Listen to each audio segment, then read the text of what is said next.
Hello, everyone, and welcome back to the Captain Logan Show. 'Tis I, Captain Logan, and joining me as always is my wonderful chat moderator and producer, DJ Marvel Martinez. Hello, DJ. Hey, who's on theme with their shirt? This guy.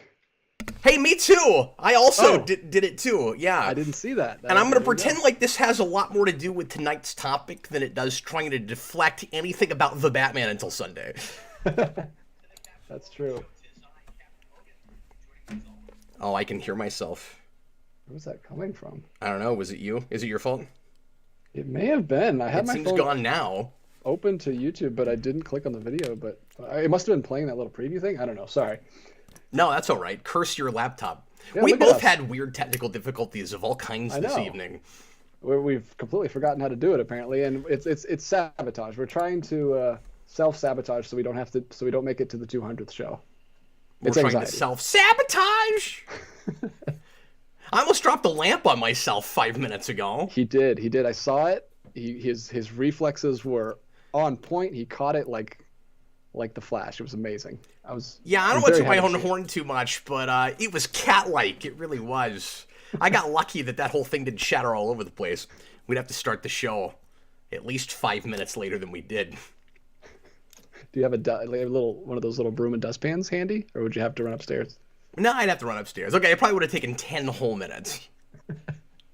Welcome, everybody. Thanks a lot for being here live. Thanks for watching after the fact. You're doing that. As always, we're going to take your questions for at least an hour, but probably quite a bit longer, depending on how much interest there is in stuff tonight. After the lead-in topic, we will start taking your questions about anything under the sun within reason. Mostly pop culture stuff is what we're looking for here. Sci-fi things, superhero things, etc., etc. But you can do the occasional off-the-beaten-path, goofy, crazy thing. If you want to make sure that your question or comment is discussed on air, you can leave a super chat in any dollar amount, and we want to thank from the bottom of our hearts anybody who has ever and will ever do that. You really help keep things moving along here on Geekvolution and making it viable for me to pretend like this is a career. And I want to also remind folks that you can leave a pre-written question, what we call pre-written, even though it's all written ahead of time. You can leave a not super chatted question. We'll try to get to at least a few of those this evening as well. Before we get into tonight's lead-in topic, which is about the Netflix shows, Marvel shows going to Disney Plus, which I have quite a bit of thoughts about, so we'll spend some time on that. It's time for another exciting edition, DJ, of Cap's Tattoo Time. Tattoo time. I got what were we calling that before? I had tattoo time in my head, but I feel like there was another name for the segment that was also alliterative, but not that. What was it? I don't know. I know when we were talking the other day, I called it Cap's Tats, but that wasn't what we originally called it. No, it wasn't. And I don't like that as well because it's not quite a rhyme. You know, it's a slant rhyme. Oh yeah. It's a slant. It's all right. If your name was Cat, that's great. Oh yeah. But mine is not. So even though my reflexes are cat-like. Exactly. See, it all connects. So anyway, I got yet another tattoo, and I know I'm a crazy person, but this has become kind of a new collection of mine, and I don't have plans for any more in the foreseeable future, but who knows what might happen. This was another case where I found the perfect thing and was like, I gotta get that. And so a couple months after I found it, I went ahead and pulled the trigger on it and got this done by the same guy at, I'll go ahead and name drop the place. It's Electric Iron Tattoo in downtown Kansas City. And my tattoo artist is Elmo. He's a great guy. He's a lot of fun to hang out with and work with. DJ, I made the joke when I was with him on Tuesday. I said, the only thing we ever do when we get together is this. And he thought that was hilarious. I love that he pulls off that name. That's a really cool name. I've never heard anyone name that. Yeah, I can't remember who it was, Dan or something. I said that, I mentioned his name to somebody a couple weeks ago, and they were like, oh, of course your tattoo artist name is Elmo. But anyway, so I got a Powerpuff Girls tattoo. And like I said, I found the perfect image. And this one was really cool because it's based on art from an artist that I like a lot and have met in person before. And if I get more of these larger ones, I might want to go more this kind of direction where you're basically getting a like a print or a sketch, but on yourself. It's like a more grand version, DJ, of a sketch cover. And anyway, so here it is. This is my Bubbles as Mojo Jojo tattoo. Bubbles is my favorite character in Powerpuff Girls, and kind of, I've said this before, kind of my favorite character in cartoons in general. And the episode where she thinks she's Mojo Jojo gets hit on the head and gets amnesia and decides that she's Mojo Jojo is my favorite episode of that series. And when I found this image, that was a thing I'd been kicking around for a while, trying to come up with a really good image for that maybe. And when I found this, I was like, oh, that's really tattoo worthy all by itself. He did very little to it. This is pretty much the original image, which I should have pulled up for you, but I didn't. And so anyway, the artist... the original artist, I should say, is Philip Moy, who drew quite a bit of the Powerpuff Girls DC comic in the late 90s, and that's the thing that he's kind of most known for, and that's the thing that he drew all the way back in 2002 for, I want to say San Diego Comic-Con. And so I found him on Facebook and sent him a picture of the tattoo, and he said, "Wow, very cool, a dedicated fan indeed." So it was neat of him to respond to that, and I'm glad that he was that he thought it was cool that I did that. So anyway, that is once again my tattoo segment. I think it was Tattoo Talk. Maybe that's what it was, Cap's Tattoo Talk, yeah. Anyway, so that one is on my right leg, on my shin to the right, which is a weird place to get a tattoo. Like, it didn't hurt any more than any other place I've gotten them so far, but it took longer to get used to. It was just kind of an odd sensation, having a needle in that particular area. Yeah, I imagine. Closer, not as much fat there between the bone. Yeah, and one of the weird response, again, I don't know that it was super painful, it was just kind of weird. It went over a little bit right on the bone, or like really close to the bone, you know, in the center of the leg. The part of the cape is there, and that was kind of a funky feeling place to get a tattoo, but... Interesting. But he seemed flattered, so I'm glad I did that. I kind of, like I said, I kind of want to do that with another artist or two that I like. I mean, I wouldn't expect to hear back from this guy, but I would certainly consider a Ben Edlund tick tattoo. Oh, yeah. That's perfect for you. Mutale, when is Cap getting a Spawn tattoo? I've kicked it around, but I would probably want it to be more related to Spawn year than anything. One idea I had that I kicked around with Ty at one point. Did I tell you about this, DJ? We talked about a Spawn clock.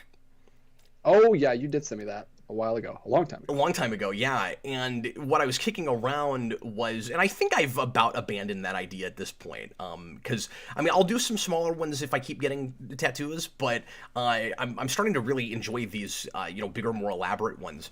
And, but anyway, one idea I had was the Spawn clock, the countdown clock, but with the dates that Spawn year ran in the clock. I thought that would be kind of a cool idea.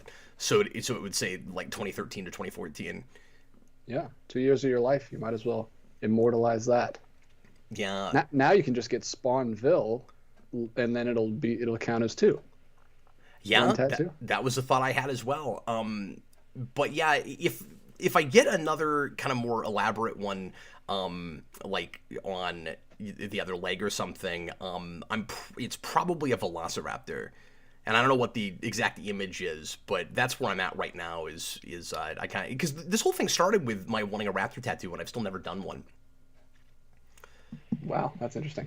I always said if I ever got a tattoo, it would be a raptor, and I've got 5 now, and I haven't done the raptor thing yet. But I don't know what that would look like exactly.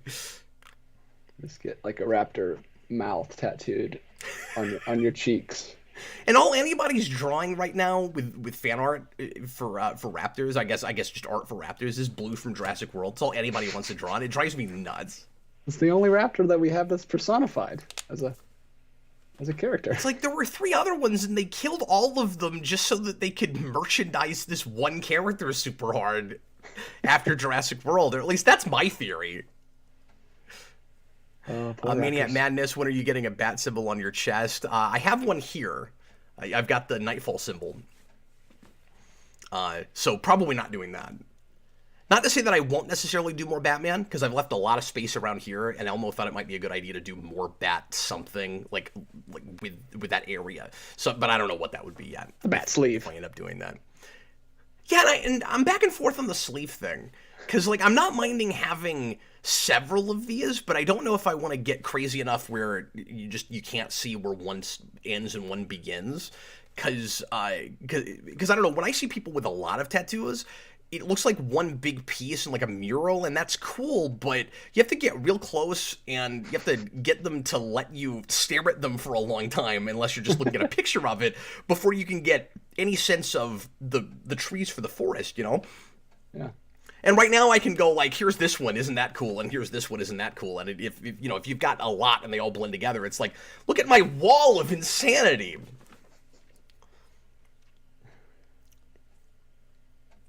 But anyway, so let's get to tonight's lead-in topic, DJ. I apologize. I always do this. I always have to take as much time as humanly possible before we actually get to the lead-in topic. But a little bit of house cleaning stuff real quick. After the show tonight, I'm going to chat with folks that are interested over on the Patreon Discord for about an hour. So if you're not currently a patron, to get access to the Discord, you have to be on the $5 tier, and I'll make sure and check my phone before I jump over there if anybody wants to join that this evening that's not already there, so that I can give you the link to that Discord, because that's a secret private link. And I'm going to be in the voice chat there, hanging out with some of the guys in the Discord, and you can join us and we'll chat about whatever is on folks' minds and just hang out and get goofy and have a little bit of fun. That is basically the After Dark Discord. So we're not doing After Dark tonight, but you can chat directly with me. I almost said one-on-one, I guess several on one. And we'll and it'll be kind of after darky, as this is starting to sound a little bit right now. Then tomorrow night, we're going to be doing a mini marathon. I don't know what's going on tonight. We're going to be doing a mini marathon on episodes of The Batman, because I thought it might be fun with the Batman coming out, the movie, if we tackled that TV show a little bit. And DJ, I forgot to tell you about that, and I forgot that was a show you liked. That's the only Batman show I've seen any of and every episode of. You are absolutely invited if you end up having the time to pop in and join us, even if just for an episode or two. Yeah, I'll let you know. I think we're watching West Side Story tomorrow night, so it finally dropped on HBO Max. Yay. Oh, well, yeah, I mean, you're going to need 6 hours for that, probably. Yeah, it's very long. It's like 3 hours. I'm sure it is. Plus, I'm trying to watch The Batman tomorrow afternoon, which is also 3 hours. That's 3 hours, yeah. It's a lot of movie watching. Oh, man, I hate doing that without you, man. I'm sorry. Nah, it's all good. It's all good. Watch the episode where Joker gets on the Bane Venom, please, because it's insane. That one's nuts. We're going to be doing that a little bit later tomorrow night, somewhere between 10:30 and 11 my time, and I know that's super crazy late, but I've got to be available for some family things up until then. So that's the plan right now. We're going to be doing an episode from every season, picked out of nominations from you guys, and we got quite a bit of feedback on that. So I think I think Austin and I have our list together now, and we're going to be doing that. And then Sunday night is the spoiler cast for The Batman. Right now, tentatively 9 o'clock Central Time, but that could change. So just tune in and stay looking at your YouTube feed for messages about that. Anyway, that's all the news that's fit to print for right now. So, DJ, I didn't even realize the news of tonight's lead-in topic until you mentioned it to me. So, like, the whole reason we're even doing this is you were like, hey, should the Netflix going to Disney Plus thing be the lead-in topic? And I was like, what are you even talking about? I hadn't heard about this. Yeah, no one's been talking. I mean, I didn't even see anyone in the Discord talking about it. I thought it was kind of big news. It's potentially really big news if it ends up meaning anything for the future of MCU or of Disney Plus, and that's primarily what I want to talk about with this. Yeah, that's more what I'm interested in than just like having the shows available. I mean, some people are excited about that. I don't know if I'm ever going to go back to those, except maybe Daredevil season 1. But I'm more interested in the ramifications of basically changing what Disney Plus is. It's no longer the streaming service that lazy parents can just plop their kids in front of and do nothing and let them watch whatever they want. And they actually have to put a little effort in. It still is that, but there's parental controls now, and I'm not sure exactly what that entails. I do.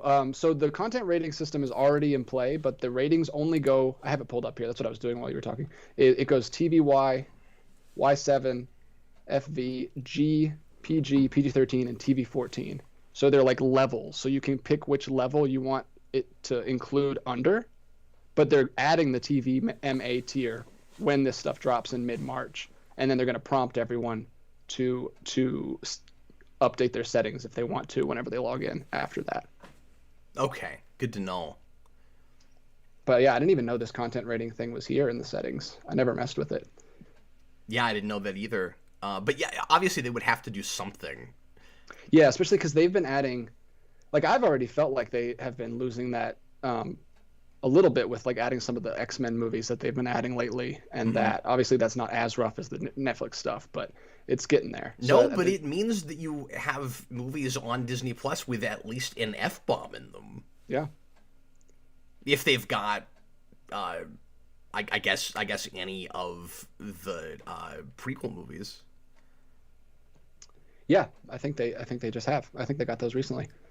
The First Class and Days of Future Past, and I think all of those have an F-bomb. Yeah, which I mean, Logan might be on here eventually if they're doing the Netflix shows, and I mean, yeah, we can get. And I'm sure eventually they'll get Deadpool and stuff. Yeah, and this isn't just the Netflix shows. This is also including Agents of S.H.I.E.L.D. Right, I was going to mention that.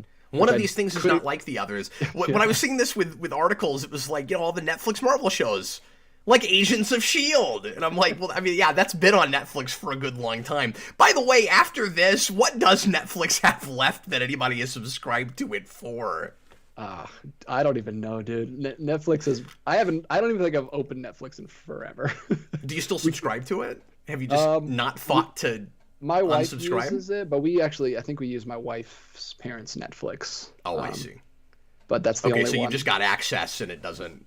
Yeah, that's the. I absolutely would not pay for it if we had to. I was gonna say you probably wouldn't even notice if you suddenly didn't have access to it anymore. No, it's definitely the bottom of my streamers that I use. I don't use. I don't use it at all.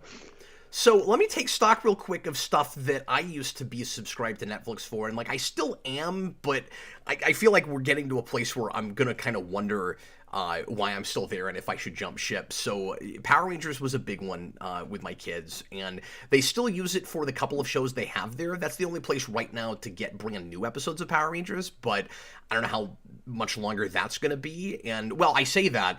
I guess Netflix is going to be getting all of the new Power Rangers content. They've got the deal with Hasbro. So it'll be really funny if one of the main things people are subscribed to Netflix for is Power Rangers, and that's not a broad group.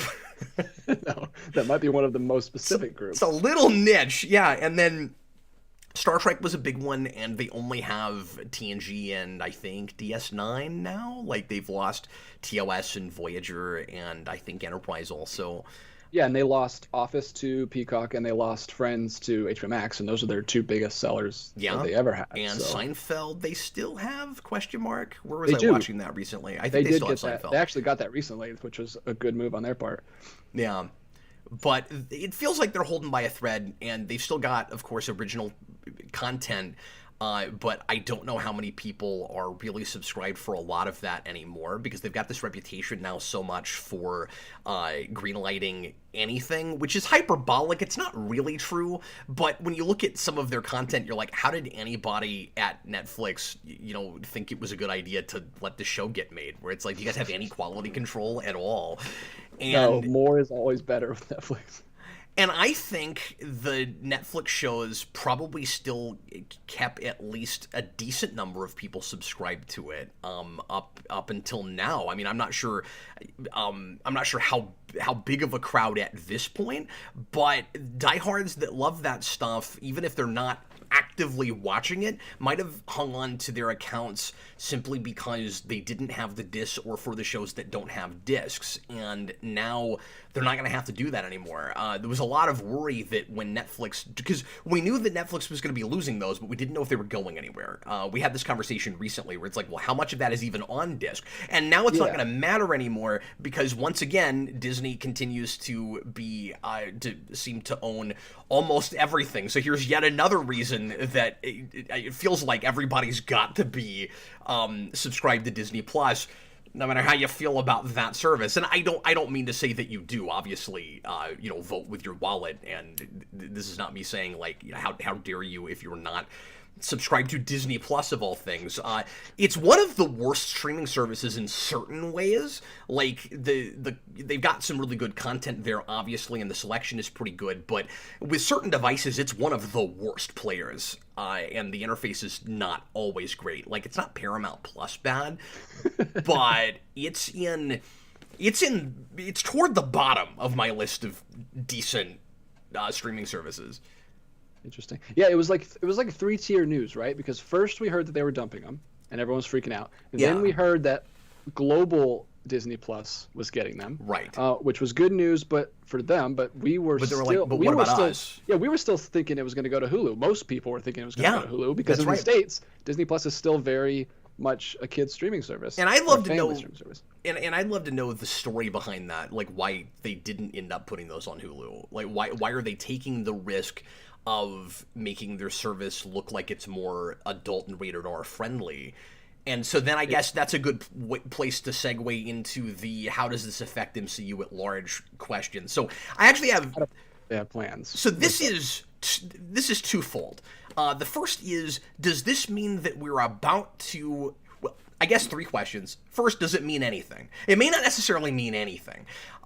It's confusing if it doesn't for your average Joe flipping around on Netflix, because if they watch these shows for the very first time, people who have always, watched the MCU movies or are now just getting into them but had never bothered with the Netflix shows, maybe they didn't subscribe to Netflix or whatever, there's going to be enough reference to MCU that they're going to assume that it's canonical.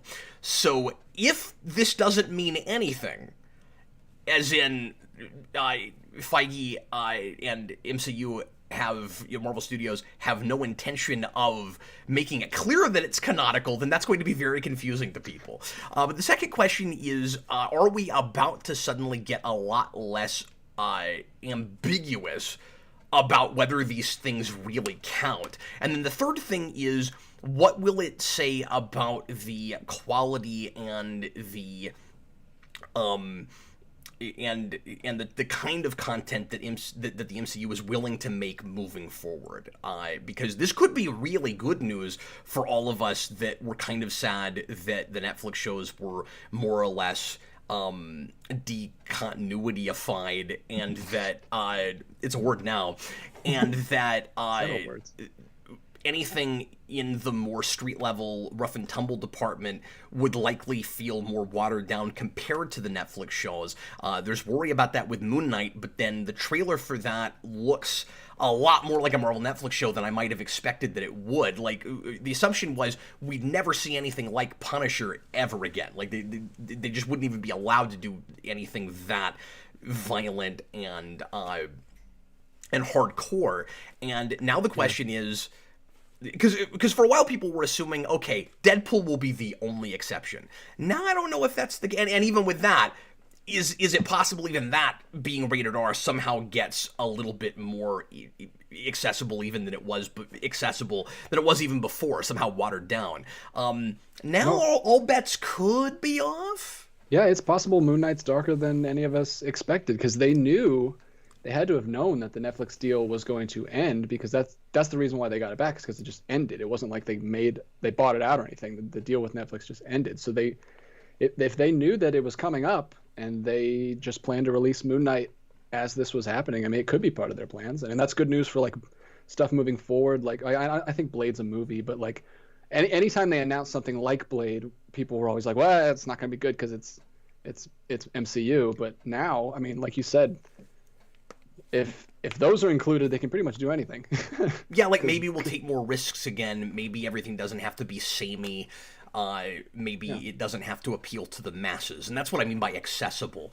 And that's why I'm using air quotes, because it is good when things are accessible in the sense of it wins audiences over that might not have even cared about the thing in the first place. It's such a good story, it's such a good piece that there was something there for everybody, even while it was just trying to make something that the people making it liked.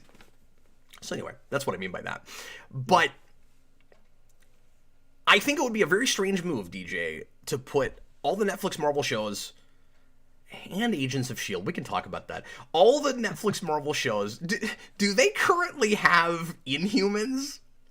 Like already? Is that on Disney Plus? I think it is. I don't think so, because I've heard people wondering in our chat if Inhumans was also going to be added, but maybe.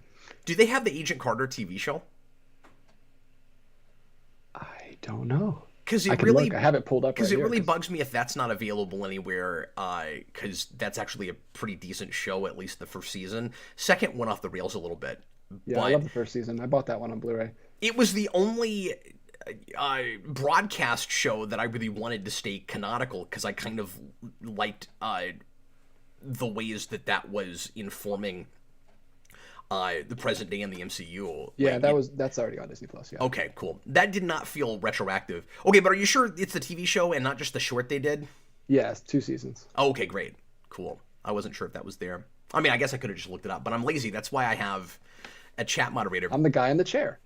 Yeah. Although you're also in a chair. So what kind of superhero are you? You don't look anything like Genki Ned Leeds. Genki. That's his name. Lanky Genki. No, we called him Gank for years, and then I discovered somewhat recently it's actually pronounced Genki, which is what I was calling him when he was first introduced in the Ultimate Spider-Man comics. And then I think I got self-conscious when one person was like, nah, it's Gank. And then I learned years later I was right in the first place. It was Genki. Oh, no. That guy got you. For the long con. But anyway, what I was going to say is, I think it would be, I'm interrupting myself again, I think it would be very strange if all these things went to Disney Plus and we still full-on soft rebooted any of it. Because the assumption for a long time was, well, they're going to do, and I think at one point Feige even had an interview where he said, we're going to do Daredevil, but it's going to be different. It's not going to be what you've seen before. And people took that to mean, okay, we're going to recast it. Netflix isn't canonical anymore. And now we've had Cox in one scene in an MCU movie, and now we've had Kingpin with the same actor in a Disney Plus show. And at the very least, they recognize that those actors are still really liked in those roles, and that's what a lot of fans want to see, but that never necessarily meant that what they did before counted, or even if, and this could be the rub, even if that stuff does count, if they put the right people creatively in place to make it authentic to what it was. And so that's where my skepticism continues, DJ. If we get a straight-up Daredevil Season 4, but it's a completely new group of people making it, I'm going to be leery of it, even if the rated R stuff is on Disney+. Yeah, and I've heard rumblings, just rumors probably at this point, but that he's going to show up in the She-Hulk show, which would not surprise me if they found a way to get him in there. But yeah, I think their plan is to just wrap it all in. I think that's where they are these days, is just like, they're in such a place where they just want to give the fans whatever as much as they can, as much as they want. Yeah, and one of the first things I always see big rabid MCU fans bring up when the Netflix shows come up is what happened to each of those characters during the blip. That's what everybody wants to know. And that would also be if they did stories and told us what happened with all of that, that would be a way to, in a way, soft reboot it if they wanted to, if that makes any sense. Where all that stuff still technically counts, but if they want to kind of reinvent the tone of it to any degree, it would be pretty easy moving forward to make it slightly different than it was. Not even necessarily to water it down and make it less violent, but just if somebody had a slightly different vision for what all that should look like. Mm-hmm. Because it's going to have to go in a somewhat different direction, because the whole thing kind of fell apart. And I mean, I think it's important to note, when I said authentic earlier,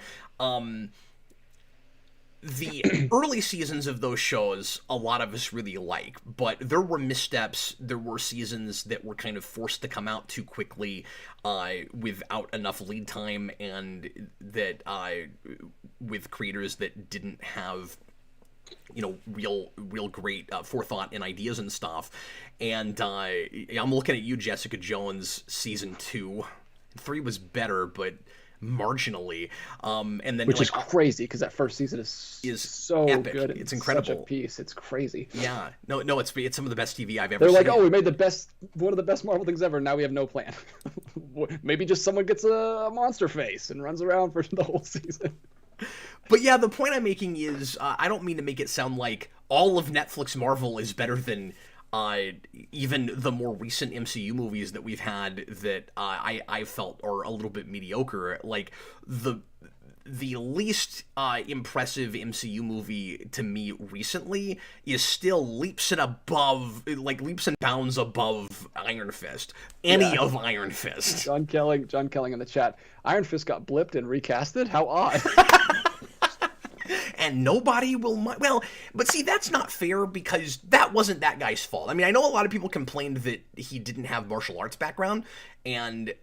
used to train at all. That was the big thing. Was that the thing? Yeah. Just like, it's like, no, I'll just flail my arms around and you guys can edit it. It'll be fine. Like, yeah. But I got this... I forget his name, but I got the sense that he... Finn Jones? Maybe did his... homework a little bit and liked that character, Danny Rand, of the comics, because when they did that crossover with Luke Cage in his season 2, all of a sudden he felt like that character. It's like, you just write him, right? And, that was a really great kind of buddy duo thing. And even in Defenders, like, those two had a little bit of chemistry together. But then when they got one episode of that show together, it was suddenly the show I wanted. And I was like, oh, well, this is unfortunate that it couldn't have been that way in the first place. Yeah, it would be interesting because that's kind of how people are explaining the Kingpin thing. It would be interesting if we got kind of that Black Widow from Hawkeye, the Hawkeye show thing, where we got to see like her come back, go to the blip and come back from the blip, just to make sure that we know that stuff's all canon and she's just a little different now, which worked for her. She was a little different in that movie and it worked. Or in that show, she was great. No, I liked her a lot in that. Yeah, absolutely. But anyway, we can go ahead and move on now to questions, and if anybody wants to keep us on this topic and ask anything else with any aspects of this, feel free to. But DJ, what is the first super chat that you would like to tackle this evening, sir? We will come back to that a little bit, but the first super chat we got this evening, I don't know how you want to handle this. Lewis Cox, okay. always breaking the rules, Lewis. He says, "Hey, Cap. Here's a deeply personal question." He says, "How was the Batman? Did you like it?" Go watch the review I just posted last night for the answer to that question. How long was that? That was a pretty lengthy review. I spent longer on it than I meant to, and as I always do with things like that, like anytime I say here's how long I'm gonna go, it's always twice that length. I should never ever say that. I even told Jason before we started, I was like, I don't want this to be a traditional how we felt about. We need to be as vague as we can and try not to give away too much and not waste people's time. And it was 35 minutes, and I don't know how it got to that, but I said we're capping it off at 15. And it did not work out that way, but we did sign flipping that, and if you want to know my real broad thoughts on that, even though it's 35 minutes, I didn't spoil anything, and it's not super in-depth. I just kept finding interesting comparisons and ways to describe it in a more broad sense. Yeah, so, no worries, Lewis Cox. He says, "I'm sorry, Cap. We're just messing with you." Oh, no, you don't have to apologize. But do check out that video, because he will answer all your questions. Look, if you want to waste your super chat, that is your prerogative, man. All right, TH1, $10. Thank you, sir. I fear this might mean that they are going to... Thank you. They're going for a retcon out of original continuity with this. An X-Men example, say that X-Men Days of Future Past, that when Wolverine created a new universe and not time travel, you rock. So he thinks they're soft rebooting with and in a Star Trek 09 kind of way, like in an interdimensional sort of way, with that time travel that makes you start a brand new universe, or where you where when you time travel, you wind up in a different universe in the first place that kind of looks like the one you're in. Because apparently that was supposed to be the Star Trek thing, even though that's not communicated in that movie at all. That the reason things look so different in that movie is that when Spock Prime goes to the past, he's actually already in a different universe in the first place, which is supposed to be... And it's only in comics where we're told that, comics that are not actually really canonical in the first place. But the idea... And I don't know if that was them kind of covering themselves after people started asking, or if that was supposed to always be the idea, but in the lead-in comics, we kind of had that. So I mean, I guess they were thinking that, but they just didn't put it in that. But anyway, I bring that up to say that in that it was Spock. I'm sorry, I'm distracted by babies crying. Shut up, babies. He goes to the past and is apparently in a different universe. And I had some point, I can't remember what it was, but anyway, I wonder if maybe that was the thinking with that super chat, where it's something sort of like that. Just from them adding the shows to Disney Plus, though. Yeah, I'm not sure. I'm not sure how that, Tom. Not sure how that relates to that at all, but then he said he has another super chat, $10, TH1. Could this be Disney testing the waters for pulling out of Hulu and moving all to Disney Plus? Yeah, absolutely. Can't wait for the Bat Family Compound. Great show tonight. You're the best. What is your favorite color besides purple?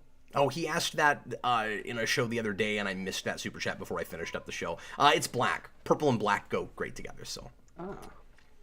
Nice. So yeah, could they be completely pulling out of Hulu? Probably not, because there's some stuff that just wouldn't fit on Disney Plus. I disagree. I think that it's absolutely a step in that direction. Once you allow something as violent as Daredevil, especially with that first season, once you have anything with a guy that, to commit suicide, shoves his own face into a spike, all bets are off. Like, I'm not just talking about content. No, I get that, but you've got the... But they own so many other companies besides Disney's Marvel, Star Wars stuff that it's just like... Well, that's what I'm saying, is that if you look at the content that's there even right now, it doesn't all feel of a particular vein necessarily. It's just anything Disney owns. It's the same thing as HBO. And so I'm not sure why they would still need... I would think that they would want to consolidate. And because right now they've got the whole package deal where you can get Disney and Hulu and ESPN Plus, I think. And obviously they're not going to suddenly just put all the sports on Disney with like live sports and stuff. They'll have to keep that separate, I would think. Yeah. But once you've got the parental control thing, and you've got basically a tab for more adult things, I'm not sure why you'd need Hulu. Like, I would think that you would just put it under an umbrella.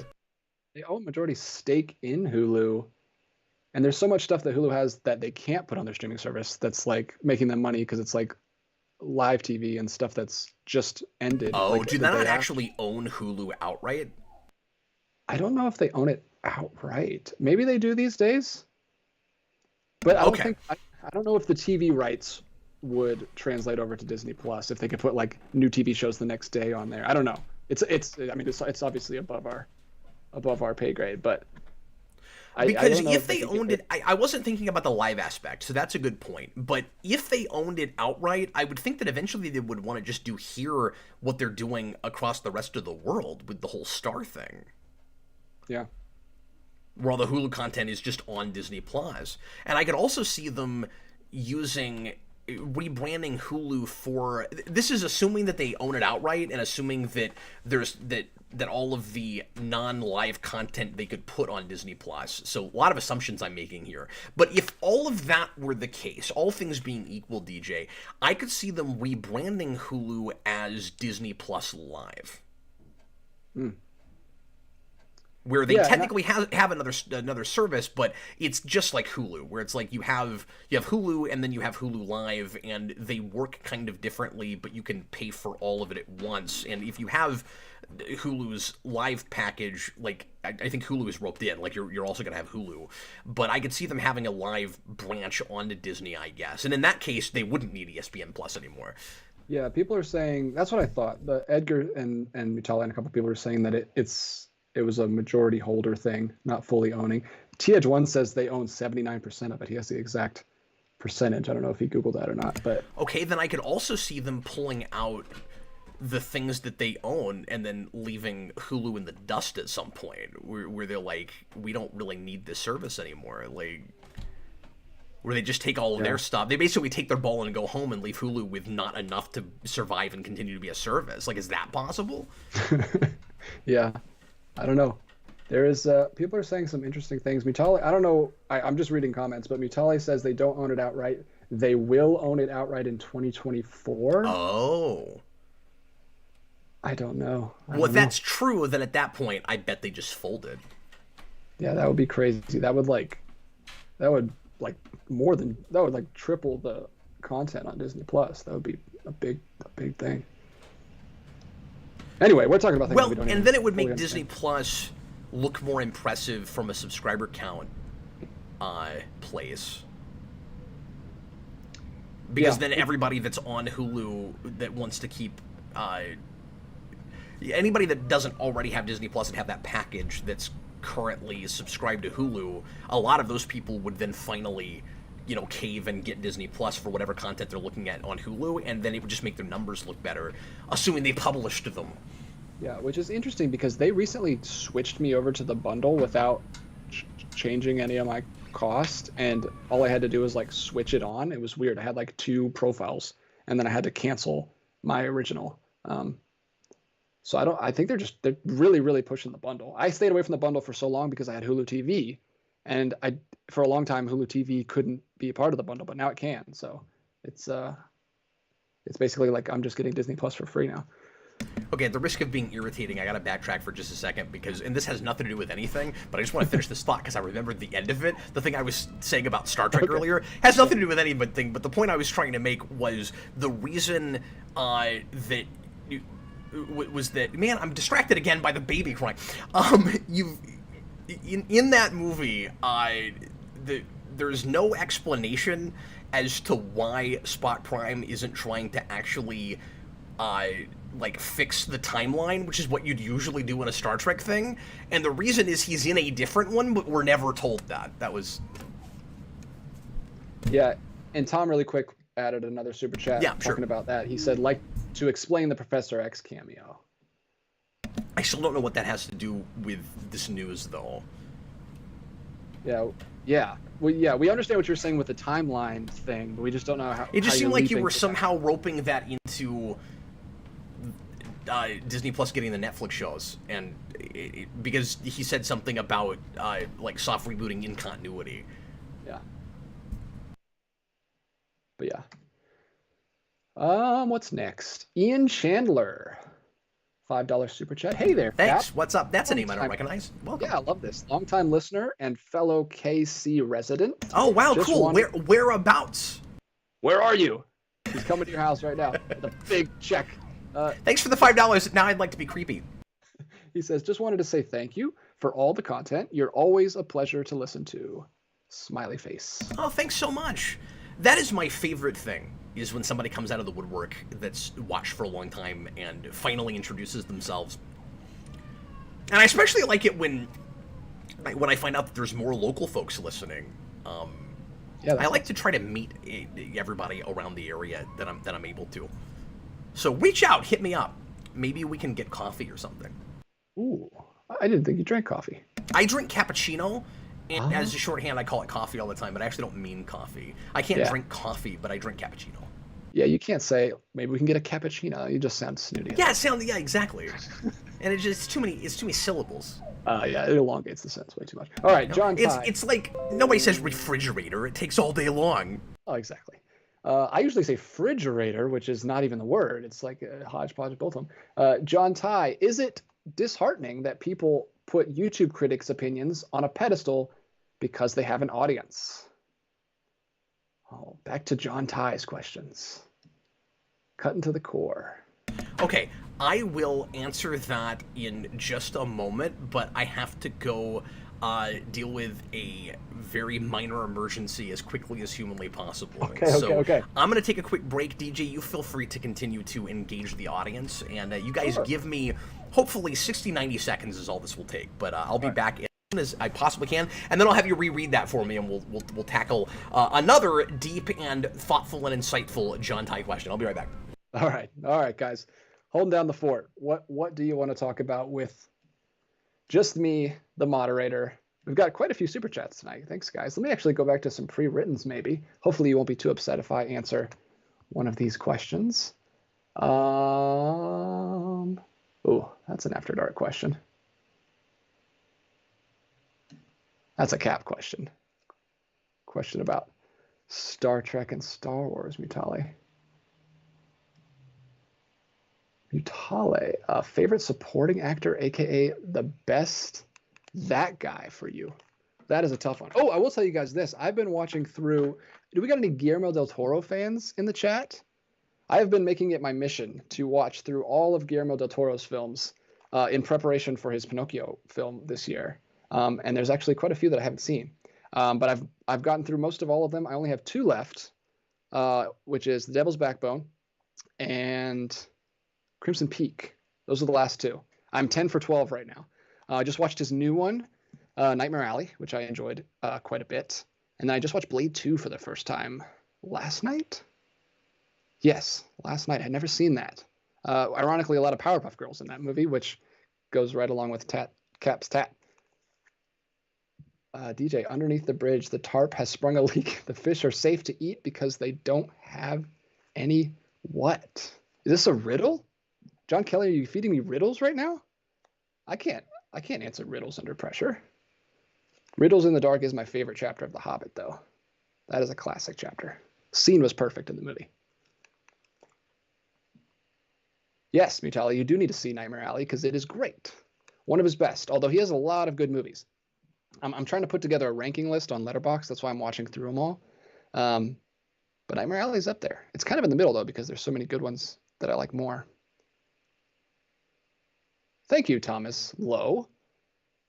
He says my Eternals video was great. Yeah, that was a cool little Blu-ray release that I have.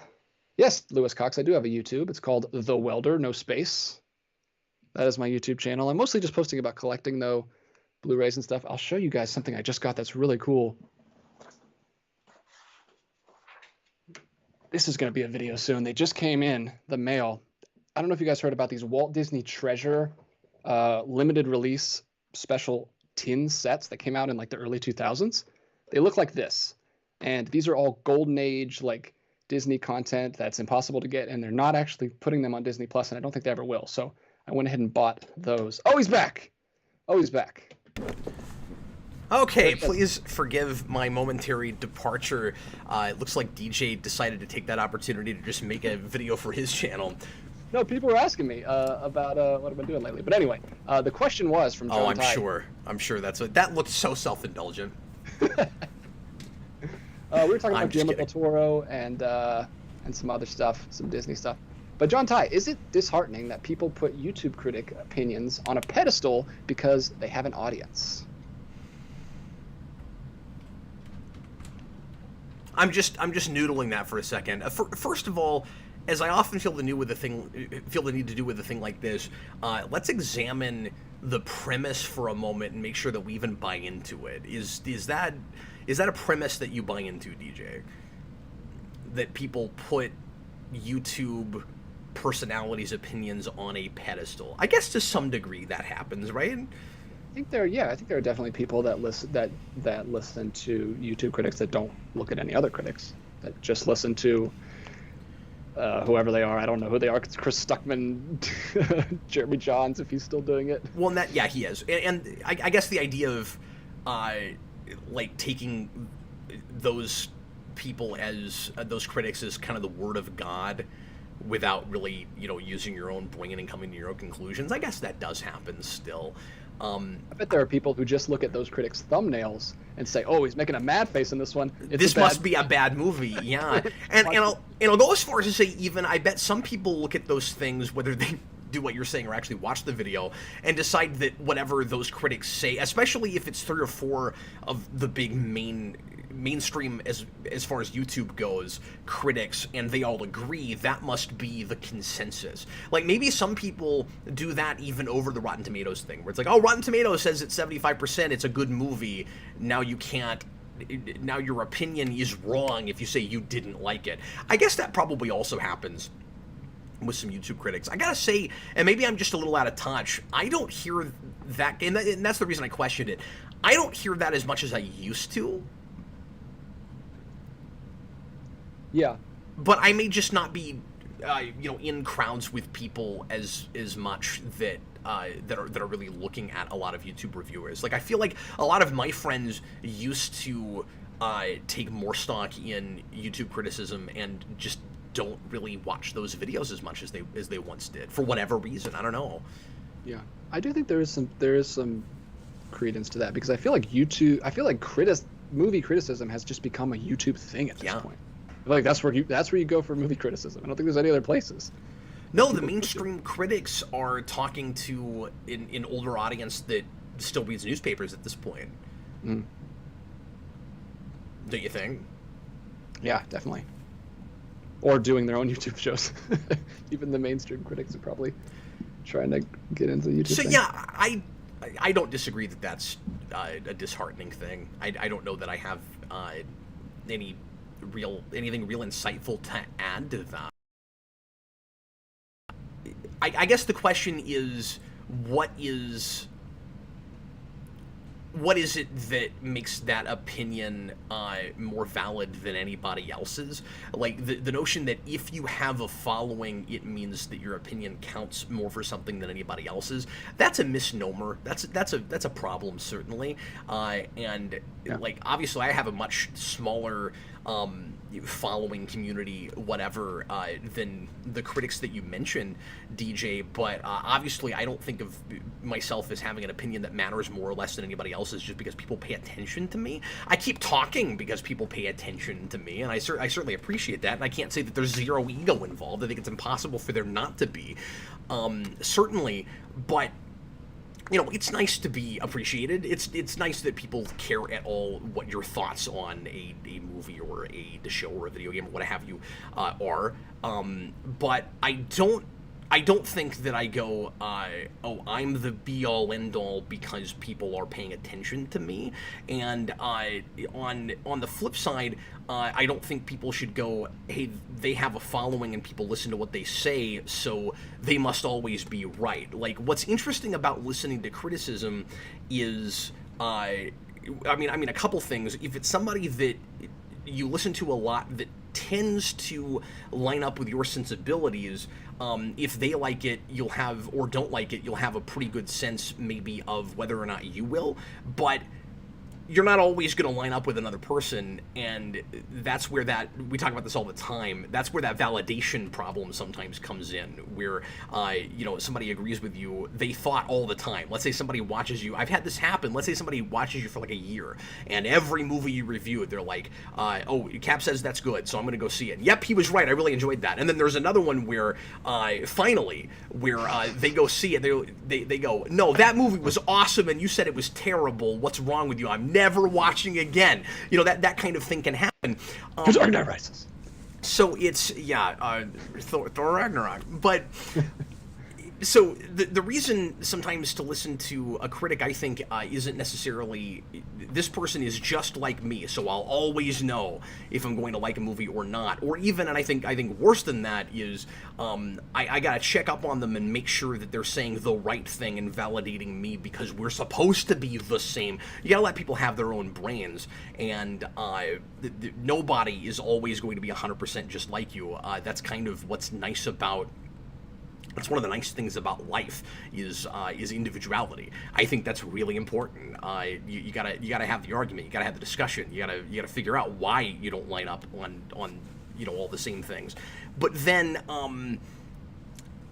Roger Ebert always said that a good movie critic, when they give a review, you can have a pretty good sense of whether you'll enjoy it or not, even if you won't agree with the critic. So if he reviewed a movie that was not his bag, was not for him, or even that he absolutely detested, he would try to make it clear just what you were getting yourself into and who the movie was for. So it's possible that you'll like it even if he doesn't. And that's the sweet spot. And that's a thing that I really attempt to do myself, where it's like, this was, I didn't like this, I didn't think it worked, here's why, but also here's the movie, here's what it was attempting to do. I'll tell you whether I thought that was working or not, but at the end of the day, you might actually go and appreciate this because it's more for you, it's more in line with your interests. And I don't know, I think, obviously, I mean, I'm still doing the YouTube criticism thing. I wouldn't be doing that if I didn't think that it was worthwhile, certainly. So I think that there are lots of really good reasons to listen to critics, but I think that you have to use your own brain and you have to keep an open mind, and you have to let people have different opinions, but you also have to let yourself have a different opinion than a critic that you admire if they don't line up. And I think some people think that that's bad, where it's like, Jeremy John said that this was brilliant, and I had that in my head when I walked in, so I let that formulate my whole viewing experience. That's not good. So I'm not saying don't watch things before you go see them, but I am saying have some critical mindedness. Yeah, and I think that's kind of I think that's hard for all of us. That's why I don't even want to know what Cap thought of the Batman or anyone, because it's hard for that not to color my opinion going in, because I know Cap very well and I know the kinds of things he likes, and my brain will just start turning immediately as soon as I find that, oh, he probably liked it because of this, and then I'll get like expectations which I don't want to have. So hopefully, I recommend, and you recommend, that you see the movie first, formulate your own opinion, and then definitely go and listen to other people's opinion on it and think about it more. But I don't know, I think it's important to have that first. Well, and then there's the two main different motivations for review, right? The review that is more critical analysis versus the review that tells you whether or not you should go see it, like the sign flip review versus the in-depth discussion review, whether that's like real deep story analysis or whether it's just getting in the nitty-gritty of the thing. One of these is for people that haven't seen it yet, and one of them is for people that have. And so I'm not suggesting, like I said earlier, that you should never watch reviews if you haven't seen the movie before, because you might not even know if you want to go. But if you're watching this channel, chances are 9 out of 10 of you at least are going to the Batman. You don't need me to tell you whether or not you should go see that movie. That's what I was talking about. Things you're going to see anyway. Yeah, and I guess because I don't do as many of the I saw this 5 minutes ago and here's my immediate feeling walking out kinds of videos. But the reason I did the one last night, partly just because Batman's a big thing for me, and I knew I was going to want to say something right after that. I mean, first solo Batman movie in 10 years, and the last solo Batman movie we had I didn't even like very much. It's that was a big deal for me. But part of the reason, because I guess there's sort of a third thing, which is, and this only makes sense when you have a little bit of a following and people are paying attention to you, but is the review for people that have not seen the thing yet, but it's not to tell them whether they should go see it. It's just they're super curious about your opinion, even if they've not seen it yet. And I'm with you, DJ. I don't want to watch that review before I've seen a movie, but some people do, and so... Yeah. That is very true.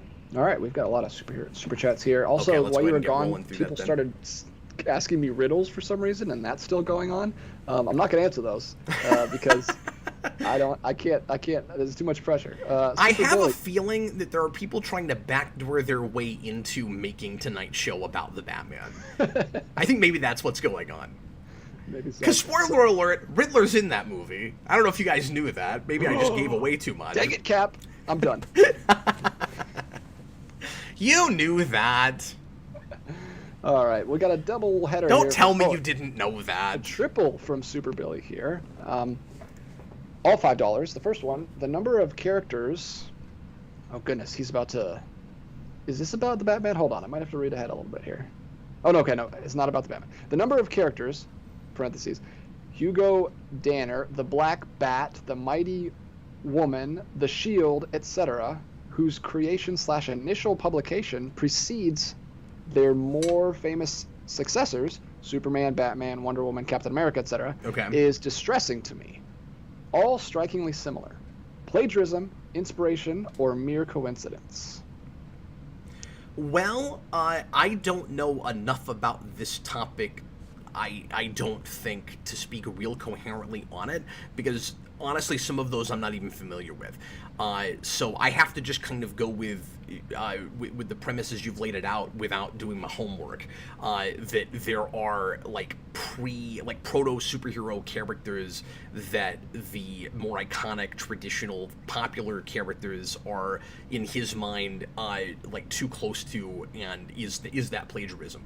I would argue that there are some pretty clear universal archetypes going on with some of the earliest major superheroes. So it would not surprise me if there was a Superman-type character that predates Superman. I mean, obviously, a lot of, like, Greek gods, demigods are already kind of Superman-like. And then the idea that there's kind of a Batman character. Like, That's the one that's the most interesting, because it's literally called the Black Bat. That's interesting. And that one I did know about. I've never read any of that. I can't speak about it on any specific level because I haven't looked deeply into that. But some of it is the archetypal thing, and yeah, some of it is maybe kind of technically plagiarism, where you get things that were in the pulp sphere that were not, like, super mainstream popular, and then you get writers later on that go back to things that just aren't around anymore and kind of reinvent them and retool them. But I would say, like, Black Bat is not Batman. They're kind of different characters. I want to say Black Bat was a Western-type hero, if I'm not mistaken. Yeah, so plagiarism, inspiration, or mere coincidence, he asks. I'm assuming it's a mix of all three. Some of it's a mix of all three. I think it is a mix of all three. Yeah. Different cases. It depends, basically, is what we're saying. That's a really cool question, though. Thanks for that. Well, and it's a difficult thing to answer as far as, like, if it is plagiarism, how bad is that? Because we're looking at this with so much hindsight. That you're talking about characters that were never as popular as the thing that replaced them. So, you almost have to, like, in a way, thank the plagiarism for those characters finally catching on as hard as they did later, and then it's like, well, was that fair to whoever originally created them or whatever? Yeah, probably not, but, like, would Black Bat have ever been as huge as Batman was? And I mean, looking at the history with Bill Finger and Bob Kane with Batman, like, you already have plagiarism built into the mix in the first place with Batman. We're in too deep. You already had a guy who ostensibly created the character ripping it off to some degree from the other person that didn't get credit for creating it. So what I'm saying is, if Bob Kane was directly looking at Black Bat and going, let's make this thing called Batman, that wouldn't really surprise me. But again, I think the only thing they really super have in common is the name and that they're kind of vigilantes. But I don't actually know anything about that character, so really, really tough question. Like, you basically just pitched me a research paper and didn't give me the time to do the research. You're like, here's a blue book question, Cap. Did you study for the exam? No, I didn't know there was an exam. Which I enjoy. Please put Cap on the spot more often. It's very enjoyable. We're already an hour into the show, and I don't feel like we've covered anything yet. Go ahead. Lewis Cox. Or rather, we've covered a couple questions that were, like, full-on GNN topics that required time to read about. And I'm sorry for going on and rambling as hard as I did about the YouTube criticism thing, but I found myself kind of blindsided by that a little bit, because it's a thing I haven't thought about in a while, and I wanted to give you as good of an answer as I could. This is from Lewis Cox. That's the world I live in. I felt like I owed you a real answer. Yeah, and it's John Ty, who we love. Lewis Cox. Thanks, John. This was in response to your color combination of favorite colors. He says, Cap, I wear purple and black when I'm jogging at night. Does it keep you warm? Does that color combination keep you warm when you're jogging at night? So. Super Billy, $5 again. Hi Cap, there. if you were tasked with writing the official Star Trek/Star Wars crossover, would it be a story featuring classic established characters or original characters? And would you prefer just a fun space adventure or something cleverer, more Wow. cerebral? Wow, what an interesting question. I don't know. These are two things I've never wanted to see put together because they don't live in the same genre. And I've talked about this 6 gazillion times, but if you cross Star Trek and Star Wars, you basically have to pick one that dominates the other one. Like it's just a world that the Star Trek characters go to. Well, no, I mean in tone and theme. Oh, I If gotcha. you're writing a Star Trek Star Wars Oh, crossover, it's going to have to be like, even if you try to do a perfect marriage between science fantasy and science fiction, one of those two things is going to sort of win out at the end of the day. Like whichever your sensibilities overall are more of, right? Like if I'm writing a Star Trek Star Wars thing, the Star Trek side is probably going to take over more, no matter how hard I try not to, just because my sensibilities are so much more in that place, and my background is, and that's what I'm more comfortable writing. It's interesting because there are some things, some like singular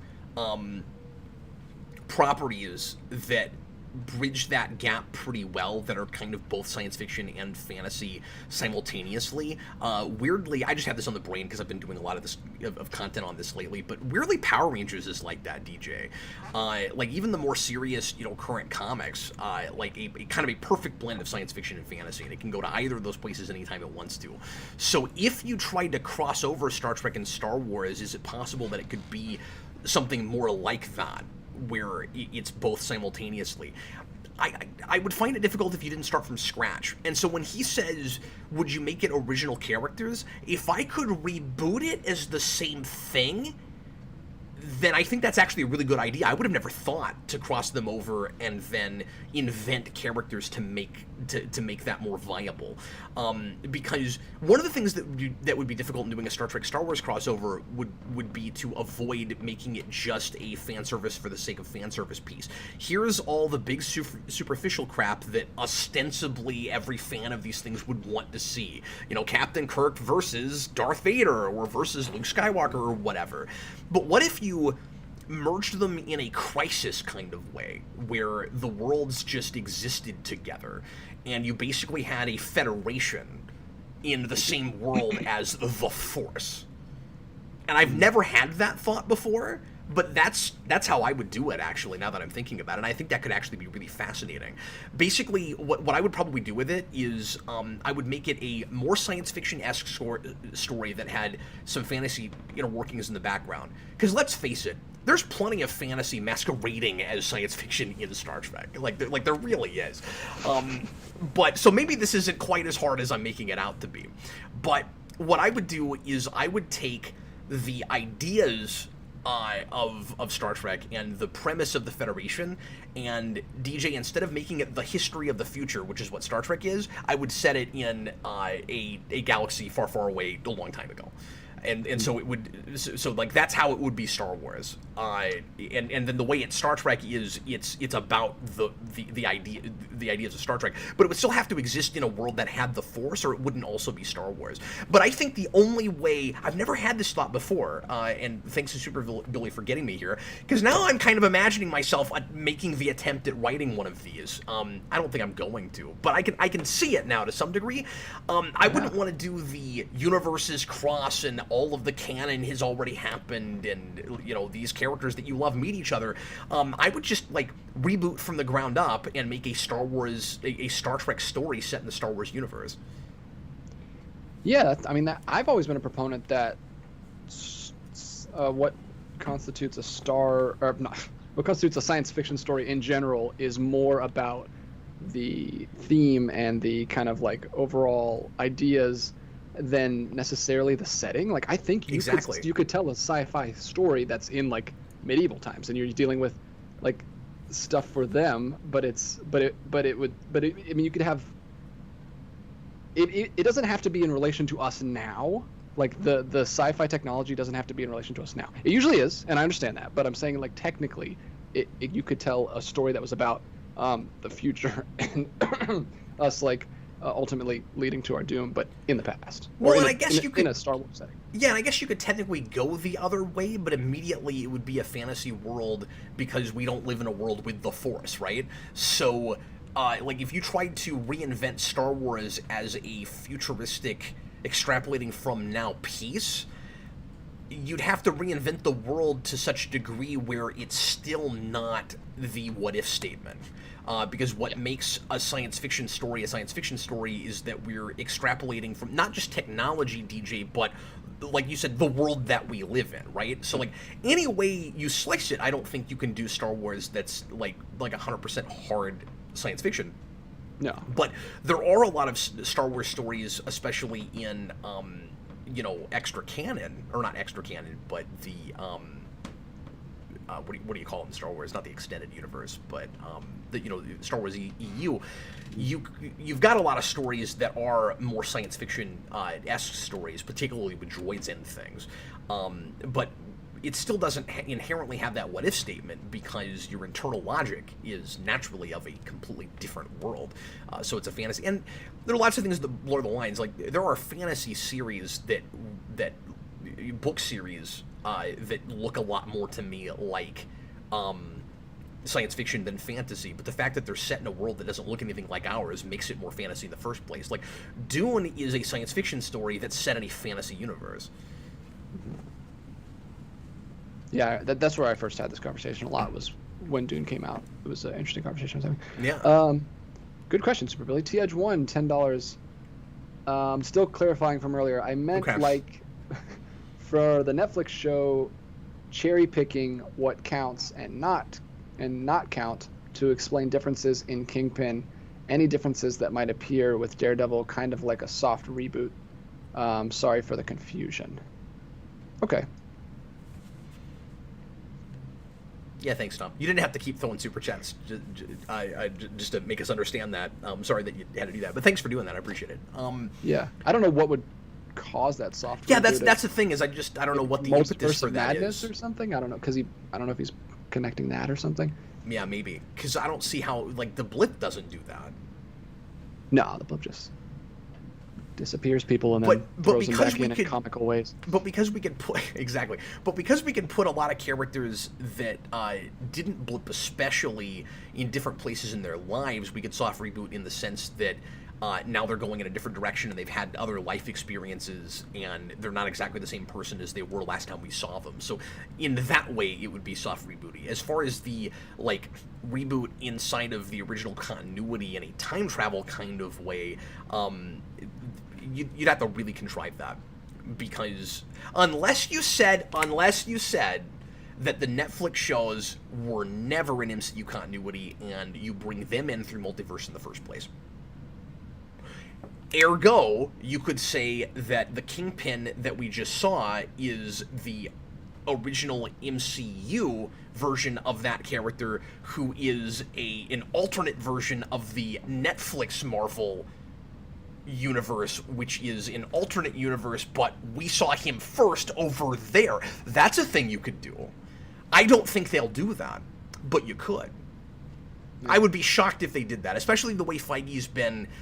And it sounds super confusing also, which would be another reason maybe not to do it, but considering that we're doing all this multiversal crossover stuff, I wouldn't put it past them, except Feige's been talking about it like that is supposed to more or less be the Kingpin that was in those shows, but his language has been real, like I've said before, vague, and he's been careful not to make it super clear whether or not those shows full on count like they happened in MCU continuity. In some ways, it would actually be the easiest way to explain it all, would be to just say that was in a not just an alternate universe, but a real near alternate universe, it's right next door. I'm thinking, the more we talk about this, the more I think we have to do Marvel Mania Phase 3 and do all of it, so we slowly just lose our minds on camera. I'm honestly really comfortable in the space DJ with Star Trek and things. Like, I've been dealing with the complexities and ridiculousness of alternate time travel, or alternate timelines, rather, with writers who are, like, retroactively trying to explain things away and not really trying that hard when they come up with these things in the first place.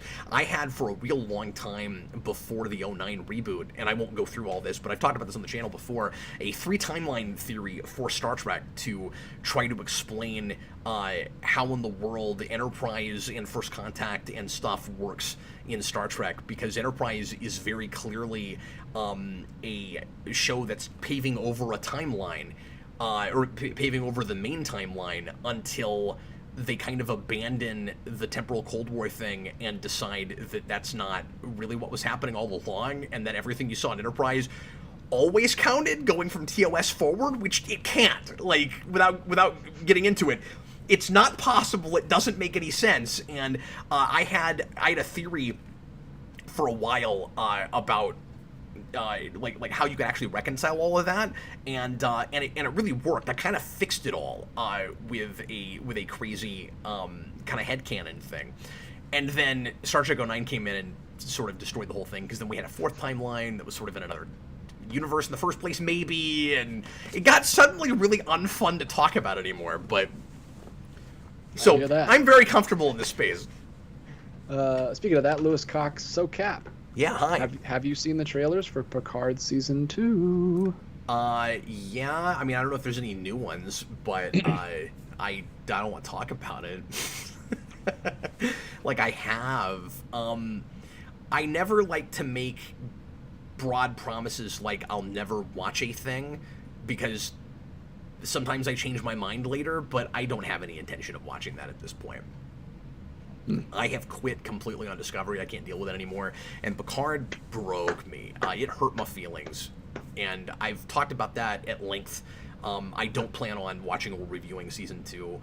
The premise of that is asinine and creatively bankrupt, and it sounds like no fun at all.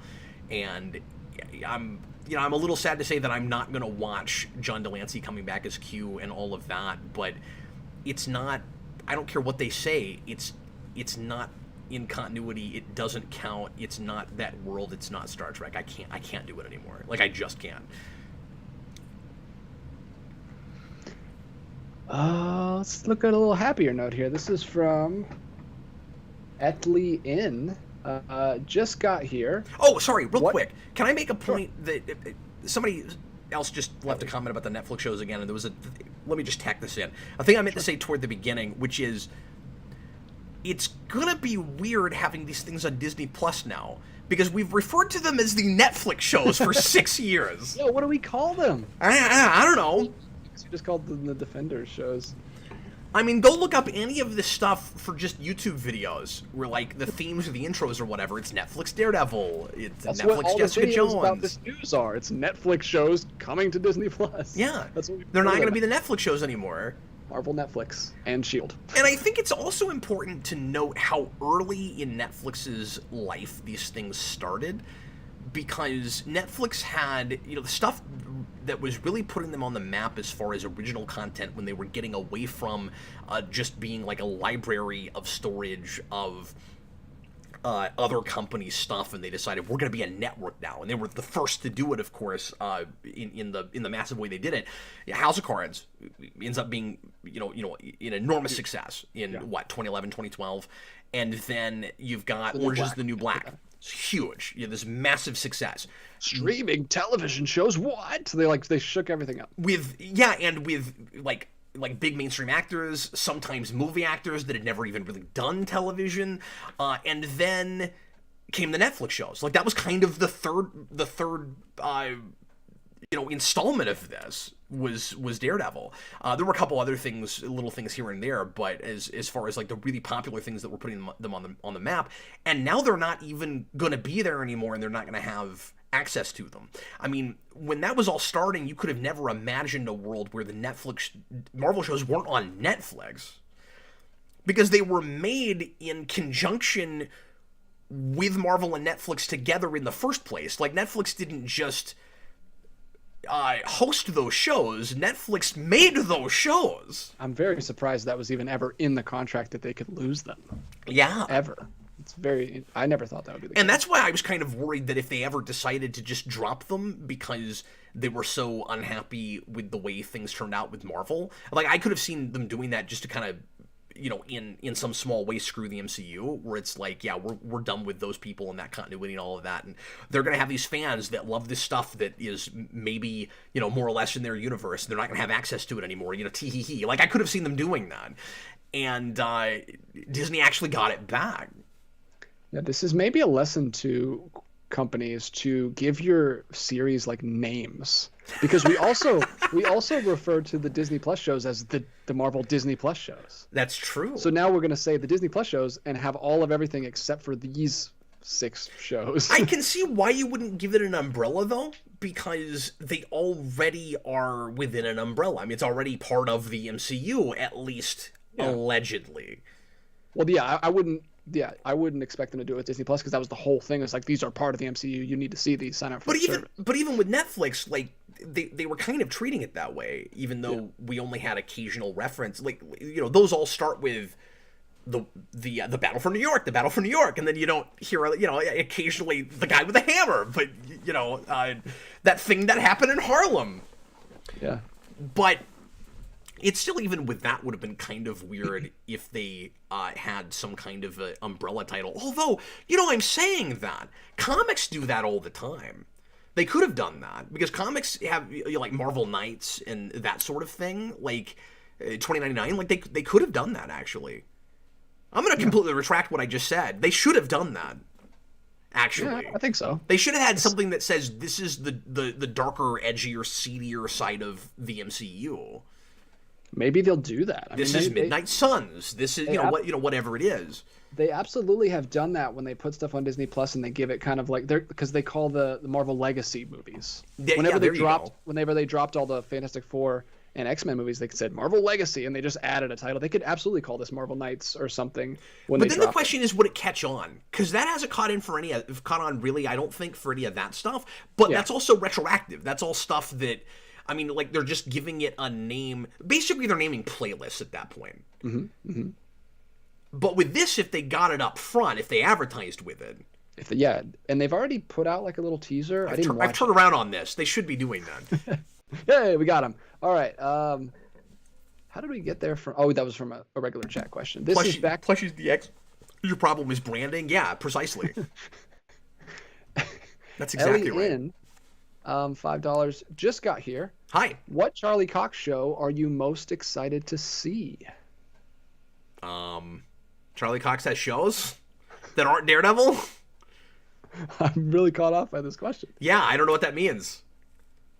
I'm out of the loop with a lot of current TV, so if you're saying that he is like signed on for multiple shows, or are you saying people are talking about him being in She-Hulk, and people are also talking about him being in Echo? I see. So he might be in both but of those. That threw me off because you said Charlie Cox show, as in he is like the main character in multiple TV shows. Charlie Cox and the She-Hulk. I will go on record to say I could not care less about Echo if you paid me. I didn't hate that character or anything. I can't think of a character in a show that seems like less like a character that could hold their own. Like I don't know. Like, are you with me on this? I don't even know which character is Echo. I can't remember the names of those people in that movie. No, Echo's is he the Superman character? No. This is Marvel. Isn't Echo the one of the bad guy? The girl that's working for Kingpin in Hawkeye. Oh. And then is getting a spin-off show. Like, really? She's got the screen presence to have her own TV show? I just don't see it. Like, she's fine. But, I can't get my mind around the Agatha thing. But this is even more who cares to me than the Agatha thing. Like, I don't care. I didn't realize her name was Echo. Wow, yeah, that's interesting. I mean, we got kind of like her prequel episode. Tail says Echo was a dolphin. Yes, exactly. Yeah, Mutali the Death Girl. Exactly. Yeah. It would be interesting. I'm not saying it wouldn't be interesting to have a Oh, it'd be cool to see it with a Daredevil. show about a deaf character that's a superhero or a supervillain or what have you, but it's just that particular character didn't.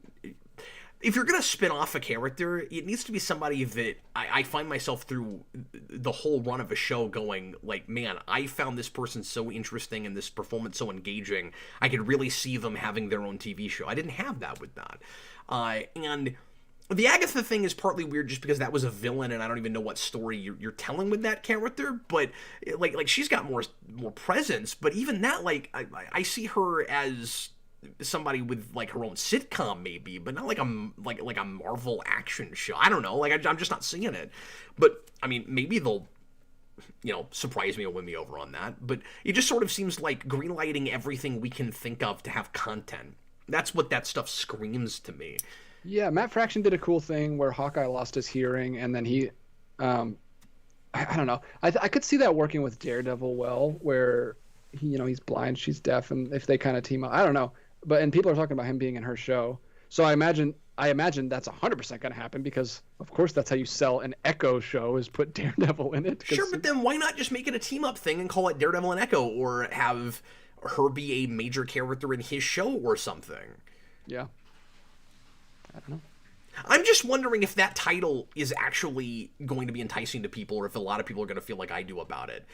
Because I understand the need or the feeling of we need as broad of diversity as we can get for different kinds of characters with shows, but that seems like sort of grasping at straws to me. Like, I think one of the reasons I'm resisting some of this, DJ, is we're not even waiting to see if characters become breakout before we greenlight and announce these things.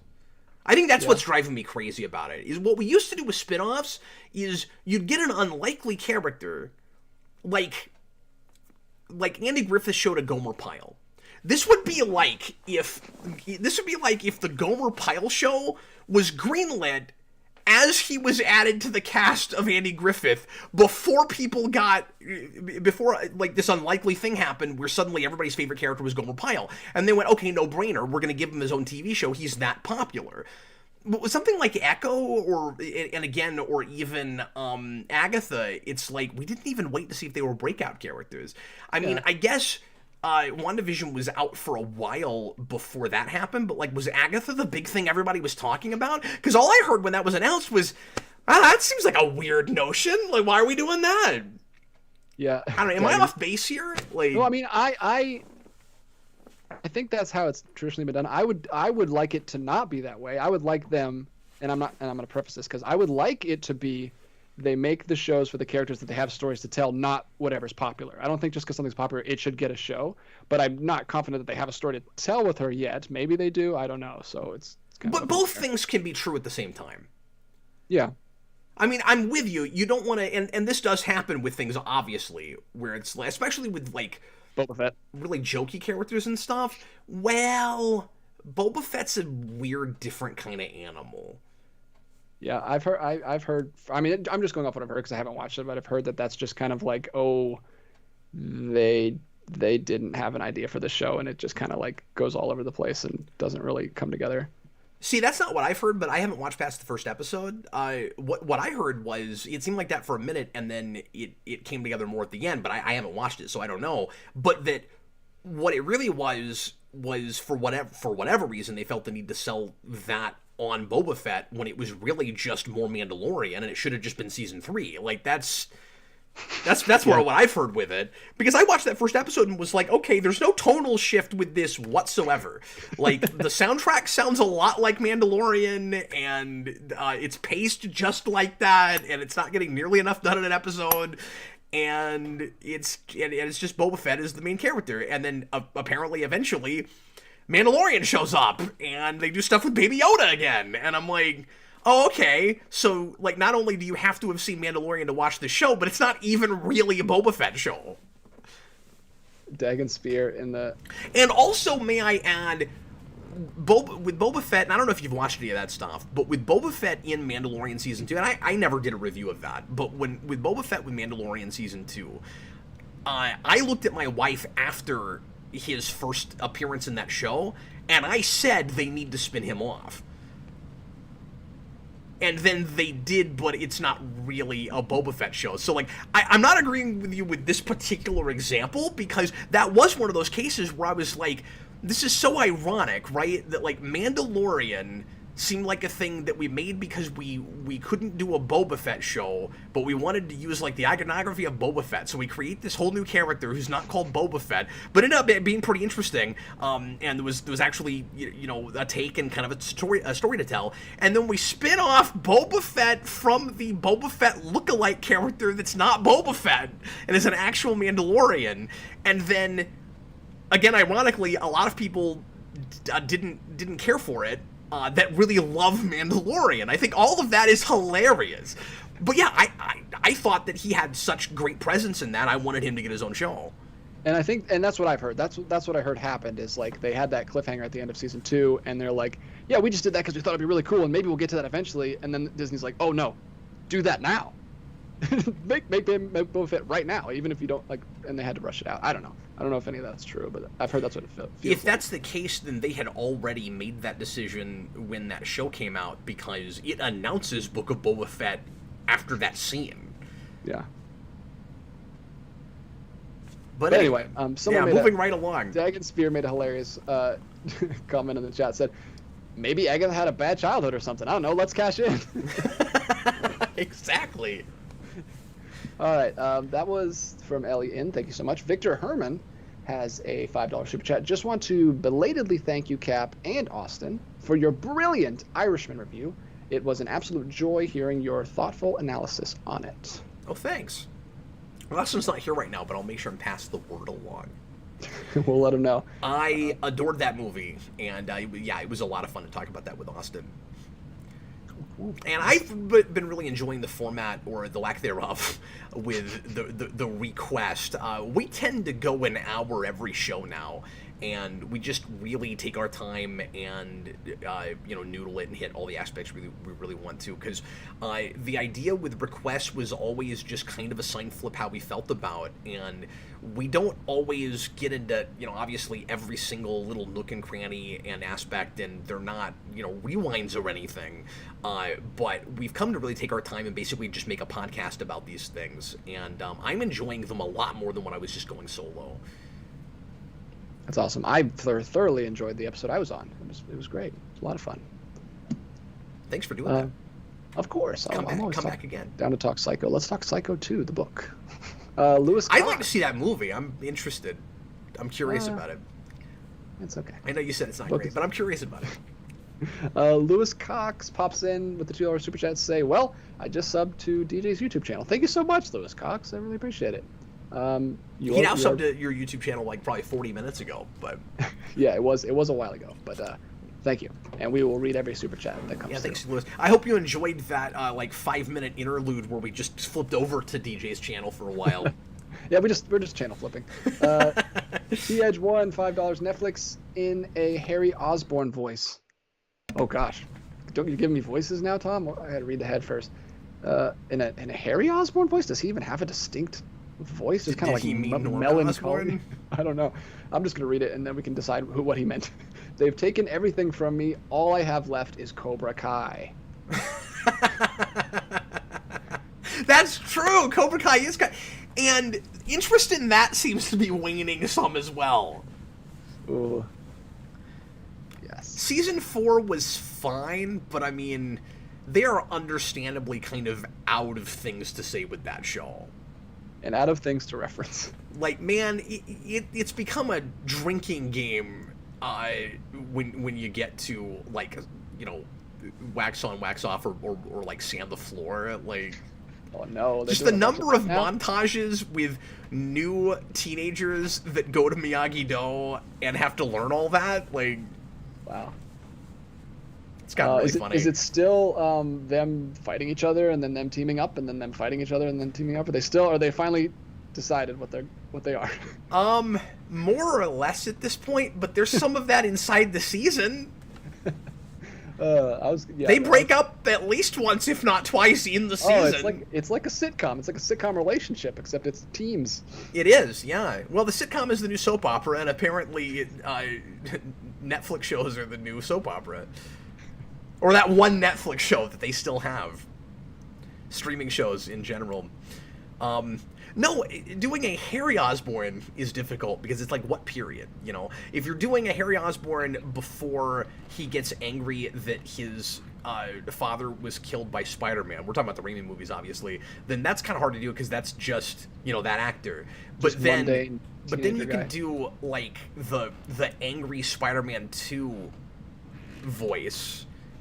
When he's like drunk and he's like slapping Peter in the face, and you can do that voice. Or then you get to Spider-Man 3. Like, I'm gonna throw you 4 of these. You get to Spider-Man 3, and then you can do the pie. It's so good. You do that voice, and he can't wink, and he's like. But and then you can do the gets half his face blown up and then blown off, and then the blade that killed your father is, and then he kind of rehabilitates in the moment. The like, oh buddy, old pal voice. You get that voice. I'm so mad that we did not get in No Way Home. Oh buddy, old pal coming like flying around and throwing the bomb into Sandman. Yeah, I mean, I hate saying it like this, but don't you think if he hadn't been Me Too'd, he would have absolutely been in that movie? Yeah, because it would have given him 6. They would have had a 6. Ah, there you go. I feel like they could have come up with 6 anyway somehow, but yeah, because all you had to do was the other Venom. Yep. Wouldn't it have been Old really Rhino. funny too if he showed up, if the Eddie Brock from that movie showed up without the symbiote, where it was like, because a lot of them get pulled out right before they die, right? So like he gets separated from his symbiote, going, like he's like this, and then he gets disappeared. So he's like nude and has no symbiote, and that's how we see him. Like he just comes out in his boxers, like in the '90s show. No, that would have overcomplicated things too much, because they're like, oh, Harry Osborn comes back. Oh no, we have a son character. There's actually some drama there, and we can't just have Norman be a cartoon character the whole time. What are we gonna do? Like, I don't know. That would have. I have a theory as to why they didn't do that. I mean, it might have just been. I can't think of actors tonight. It might have just been he didn't want to come back for whatever reason. James Franco, yeah. No, not Franco. I'm talking about Venom. Oh yeah. Yeah, I don't know. It might have been that. I don't know. But he was always like really hyped to be in a Spider-Man movie. He was like a nerdy guy. Well, and if you listen to the commentary he did with Raimi and I think one or two other people in that movie, like he does not seem to have been fazed by the final product at all. Like he seems to be really happy with what they made, and like I don't know, maybe he's just in PR mode, but it really sounds like he's very happy with that movie, and does not realize that it's as silly as it is. But anyway, I haven't watched that commentary in a long time. But anyway, I have a theory about it. I think it's because of the stupid Venom after credit scene, because there seems to be this idiotic rule in that movie that we can't have multiple versions of anybody but Spider-Man. Yeah. Because they don't have multiple versions of anybody else. Like, you know, all the villains are the one version. And I mean, we only got one for most of them, to be fair, but like, you know, you could have contrived some way to have, another J. Jonah Jameson. Like I kept saying, I wanted to meet the MCU versions of characters, and didn't like that we didn't do that one time. So I'm thinking, okay, Venom shows up in an after credit scene, so they are not allowed to have a second alternate universe version. Are they worried about confusing people while they're introducing multiverse? I hope not, because you have to just leave people behind at that point. Yeah, you do. you got to do that or not, man.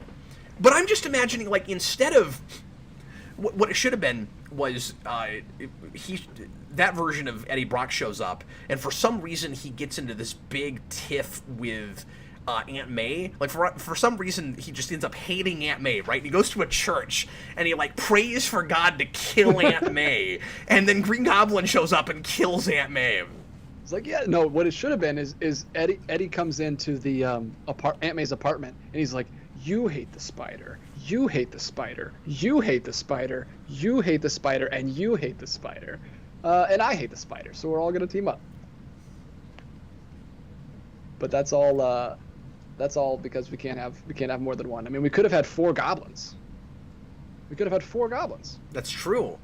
I mean, one of them. I mean, not with Franco. Like, nobody's hiring him right now, but one of them would have just been laying in a bed dying. You know what would have been amazing if we recast Franco? With Dave Franco, his younger brother just comes in because he's a big. Yeah, and they have Dave Franco come in, but then they CG him to look like James Franco, and then they have like a big asterisk where it's like no James Francos were hired to make this movie.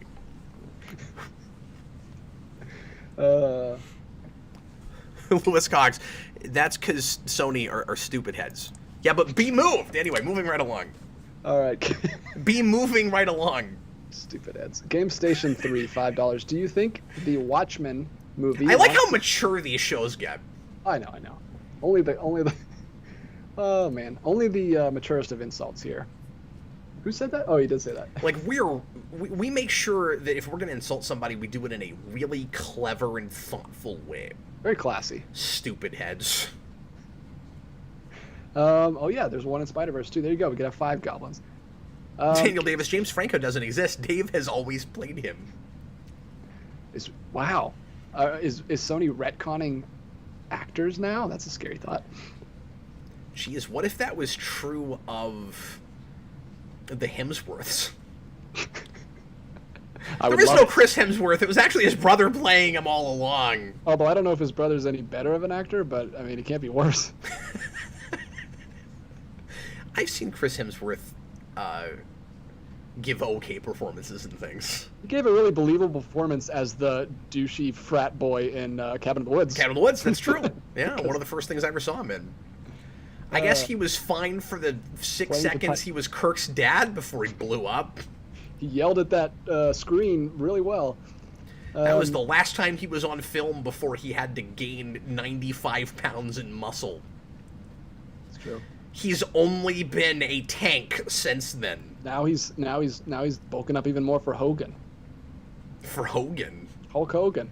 He's playing Hulk Hogan? Yeah, you didn't know that? No, I can't even see that. Oh. Okay. Yeah. In a biopic? Mm-hmm. Is anyone gonna watch that? I'm not. Does anybody want to see the Hulk Hogan biopic? I don't know. Okay. Well, anyway, I'd like to move on now. Game Station 3. Do you think the Watchmen movie wants to make us side with Rorschach, even though we're not actually supposed to like him? I don't know that we're supposed to side with anybody in Watchmen. I think that definitely happened, but I don't know if we're supposed to. Sure, no, I think that one of the wonderful things about Alan Moore with that book is that were we talking movie or book, or did you say Watchmen? Specifically the movie. Well, I mean, I think this applies to both, but yeah. I would say that, because I mean, that's more or less off the page until the third act, with, some things missing here and there, obviously, because otherwise it might have been like 7 hours. But I think Moore does a wonderful job in that book of letting you make up your own mind, giving a lot of different sides to a lot of different really complex social issues and philosophical notions. So when you have the idea, things like, I don't want to break down all of the ideas with Watchmen right now, of course, but there's obviously a lot of not just the philosophical stuff like free will versus predestination in that movie, but you've also got ends justifies the means versus virtue ethics. You've got the no compromise thing from Rorschach, so he's on the complete opposite end of Veidt, and Veidt is ostensibly the villain of that piece, but when you get to the end, there's this ambiguity about whether or not what he does works, and in creating a utopia, and he's framed as the bad guy from the hero's perspective, but he does have a position, and it's horrifying, but Rorschach's position might be equally horrifying. And so, like, when you get to the end of that movie and we now kind of have that utopia, like, I don't side with Veidt, and I guess I, way side more with Rorschach, but then I don't like his methods. And I don't like how absolute he is, certainly. Because you're also looking at, I think the better way to explain this, actually, is you're looking at two massive extremes. And usually, absolutes are not good. So most of us, I think, would land somewhere in the middle, where, like, Veidt's got some good points, Rorschach's got some good points. They're both these really extreme personalities that need the world to be one way. And so at the end of the day, I mean, I don't completely side with either of them, but I guess I'm closer to Rorschach just because I agree with him that what Veidt's doing is wrong. But yeah, so the answer to that question is complicated. And we will get to it when we finally do the commentary. Yeah, we've never done a commentary on that. And DJ and I have been talking about this for 2.5 years, sitting down and doing a commentary. That was one of the things we kicked around doing while he was here. But I think it's important to note, and then we decided, and then we realized the percentage of time that would be out of the entire trip, and we decided not to do it. But 50%. I think it's important to note when you ask that question that Watchmen is not a story about good and evil. Watchmen is a story about shades of gray in between black and white. So, by definition, that book cannot be full-on siding with one character. Yeah. We got two more here. Victor Herman. Do you think we'll get a Spidey show in the somewhat near future, or are the biggest characters like him and Batman going to remain on the big screen? Let me tackle something Dagenspear just said real quick about the last topic. I understand the conflict, but at the time I did side with the idea of absolutely siding with revealing what happened. No compromises. As far as, like, in that moment that Rorschach... Yeah, I mean, I agree with Rorschach's argument about that specific thing in that moment. Absolutely. If that's what we're talking about. And then it's an interesting question, like, is the book itself siding with that? It's hard to say yes, definitely, just because it's left ambiguous as to whether or not anybody reads Rorschach's work and then the whole thing is torn down. Like, I always read that as, there is no such thing as utopia. Ultimately, this whole thing, it has to come crashing down. Human condition is just not going to allow for that. But at the same time, it is ambiguous. We don't know what happens after that. Yeah, one of the things we talked about when we reviewed that show, me, you, and Dan, was that we always assumed that the book got out and everybody believed it, but the show went in a very interesting way where... In a more realistic way, I think. I think what would actually really happen, which is both happen. There are people that believe it and people that didn't pay any attention to it at all. Yeah, which even, like, now... And the utopia sticks around, but is almost a scarier world than what you had before. Mm-hmm. Yeah. Wow, there's some really interesting parallels to a post-COVID world. I kind of want to rewatch Watchmen now. The HBO show? Yeah. My wife never watched that show, and I just bought it on Blu-ray. I'm going to actually have to rewatch that. That is a pretty set. I'd like to have that. Yeah. What do we got? So do you think we will get a Spidey show in somewhat near future, or are the biggest characters like him and Batman going to remain on the big screen? I don't think you'll see a live-action Spider-Man show. No, I mean... If you were going to have that in anything like the near future, we wouldn't have greenlit an animated origin show that nobody asked for. But yeah, I mean, like, could we see them at some point do? Because I don't think that actor is going to do TV right now. Yeah, Tom Holland. So weird to think that he's too good for TV. So, I mean, I could see... Well, I don't even mean too good for... I just mean too busy. I mean, like, he's got multiple franchises. I just don't see that guy's schedule allowing for a TV show. In exactly the same way, I don't see Pattinson doing a Batman TV show, even if they wanted to do that. I just... Like, he's doing other projects and things. I doubt that would happen. Which is why you're seeing, spin-offs and things. He could show up in a Daredevil season. But not a full... Tom Holland? Yeah, potentially. We haven't been doing very much of that with those shows so far. We see very few like actual major Not the big ones, yeah. movie actors in those shows. And you had Rhodey show up for 5 minutes in a show where I felt like it would have made a lot of sense for him to stick around and do some things. Yeah, you got Yelena in Hawkeye, which she's not a big. She's not she a huge will character. She will be. She will be the new Black Widow. But yeah, right now she's not. So yeah, I don't know. I mean, obviously, if nothing were, if there was money was no object, schedule was no concern, it would be you get a Daredevil Spider-Man crossover season, like 12 episodes with like Kingpin and the Enforcers and all that city stuff. That'd be awesome. Yeah, it would. But even with the multiverse, I don't even see an out of continuity live action Spider-Man show where they cast somebody else. Just because, I mean, partly because they're having success with animation, and I think there's still talk about spin-offs from Spider-Verse. I'm not sure that they would want to take the risk of confusing people with like multiple iterations of live action Spider-Man right now. DC does not seem to have any qualms with that with Batman, but they're, I don't know, for whatever reason, their strategy continues, because I mean we're talking about two different companies with two totally different MOs. Marvel's you can kind of track. Warner's is bipolar and all over the place, and Warner's has multiple personality disorder, man. They wake up every day and decide that they're a different company, but their strategy seems to be what it's always been, which is if we're doing Batman on the big screen, we're not doing it on television, with the exception of Gotham, and he's not wearing a costume in that. So. All right, and the last one I've got for the evening. Blue Dragon 5 says that'll change with She-Hulk and Bruce Banner. That is true. Yeah, that's true. He will be a big part of that. Well, but also like Hawkeye got his own TV show. Yeah, he's one of the six. So I mean, yeah, like he's one of the original Avengers. John Kelly, Spider-Man works best in a serialized format. Yeah, and I don't think anybody's going to disagree with you on that, but I don't know that you'll ever see that at this point. It'd be great if you did. Don't get me wrong. I want that, but realistically, we really. If Sony took it away from MCU, I think there's more of a possibility of that. Yeah.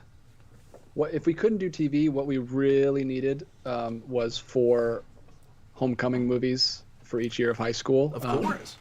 You needed to Harry Potter it, because we got so far away from that character because of all the MCU junk that he got completely lost. Yeah, because those movies kept having to inform his, and if only they could have made. I mean, I'm saying this with hindsight, of course, and after not having a lot of issues with the last 2 Spider-Man movies, after really loving Homecoming wholeheartedly, I think they should have done the Lord of the Rings thing, and they should have made 3 movies back to back to back and released them while all those actors were the exact same age, and it would have been wonderful.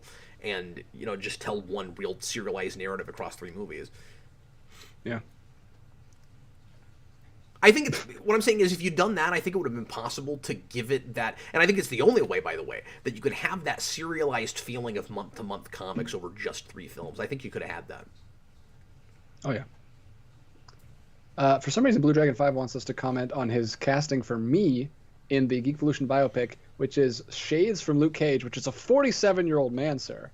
That's true, but he's got a similar facial structure. I can absolutely see it. Yep, I totally see what you're saying. But that guy has this, and I'm not saying anything against the actor when I say this. He's typecast as like D-bags, and there's just this thing in his face that like screams, like I've got something over on you, or I'm about to slash your tires or something, that DJ does not inherently have. No. But it would be a lot of fun to see that down and looking like a nice person. Be a lot of fun to see an actor like that, though, play DJ that way, where there's this angle of like DJ has always got some kind of ulterior motive for everything he's doing. I'm gonna slash your tires. That's me. Why? Just for the heck of it? Just like to watch the world burn. Game Station 3, $2. I'm still waiting for an LXG Superhero Rewind. Yeah, I was thinking about that just the other day. That's kind of weird that I haven't tackled that yet. I am about to do my level best to do unscripted rewinds much more often. And I know it's been like 3 months since the last one came out. I even shot one that I didn't get a chance to edit that I might have to redo in the live format just because I have zero time to edit right now. Because those videos, even when they're unscripted, I mean, I need a good 5 or 6 hours to edit. I just don't have it right now. So, yeah, I did. I think I might have mentioned this somewhere, but I don't mind going and telling you guys about it. I shot a rewind about the back of DVD and Blu-ray boxes for superhero movies, talking about the blurbs on the back, the synopses, because I found a lot of really funny things with amazing. those. And I shot it, and it was too much editing. I didn't get a real good pass at it. It was just really clipped, and putting it all together, it was real staccato, and I wasn't loving the way it was coming out also. That was part of the reason I haven't tried to put that together and post it. So I'm thinking about just pulling all those boxes back out, and I took pictures for it and everything. I don't know, half the work's done, but I need to go back and just revisit it and look at all those again. What was fun about it is a lot of those were like the original DVD releases, and there were some really funny mistakes and just amusing ways of trying to sell stuff. And like one of them, I think the 2003 Hulk movie called him David Banner on the back of the box. I think that was a thing. Oh man, if you don't end up doing this video as a in the rewind format, just do a live stream, and I would love to be there with you, because that sounds like a hilarious thing to talk about. I never thought about that. Well, and DJ, what I'm talking about trying right now is a live version of the unscripted rewind format. Where we'll have some. I'm just saying, if you did it in the rewind format, I'd be by myself. Yeah, by yourself. But if it never comes to fruition, that sounds like a hilarious video to talk through. But no, yeah, definitely get that out, because that's fascinating to me. Looking at that old stuff, I actually recently got rid of all my DVD boxes because I upgraded like forever ago, but I, for some reason, couldn't bring myself to throw away all my old teenager stuff, so it was just sitting in the basement. I finally did it. Yeah, that's bittersweet, right? Yeah.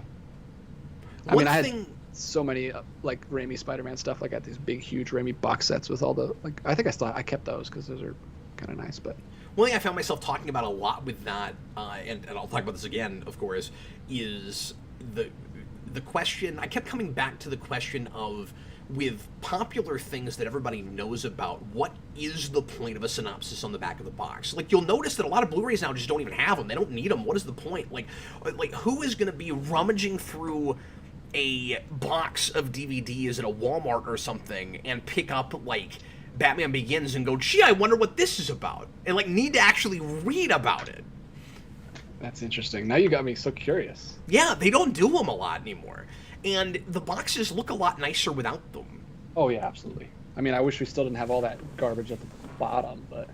Yeah, same here. But it looks like that Dune one has it. Like some things will, but especially re-releases of things that have come out in 95 different formats, very often, even like the main stripped-down Blu-ray won't necessarily have a blurb on the back.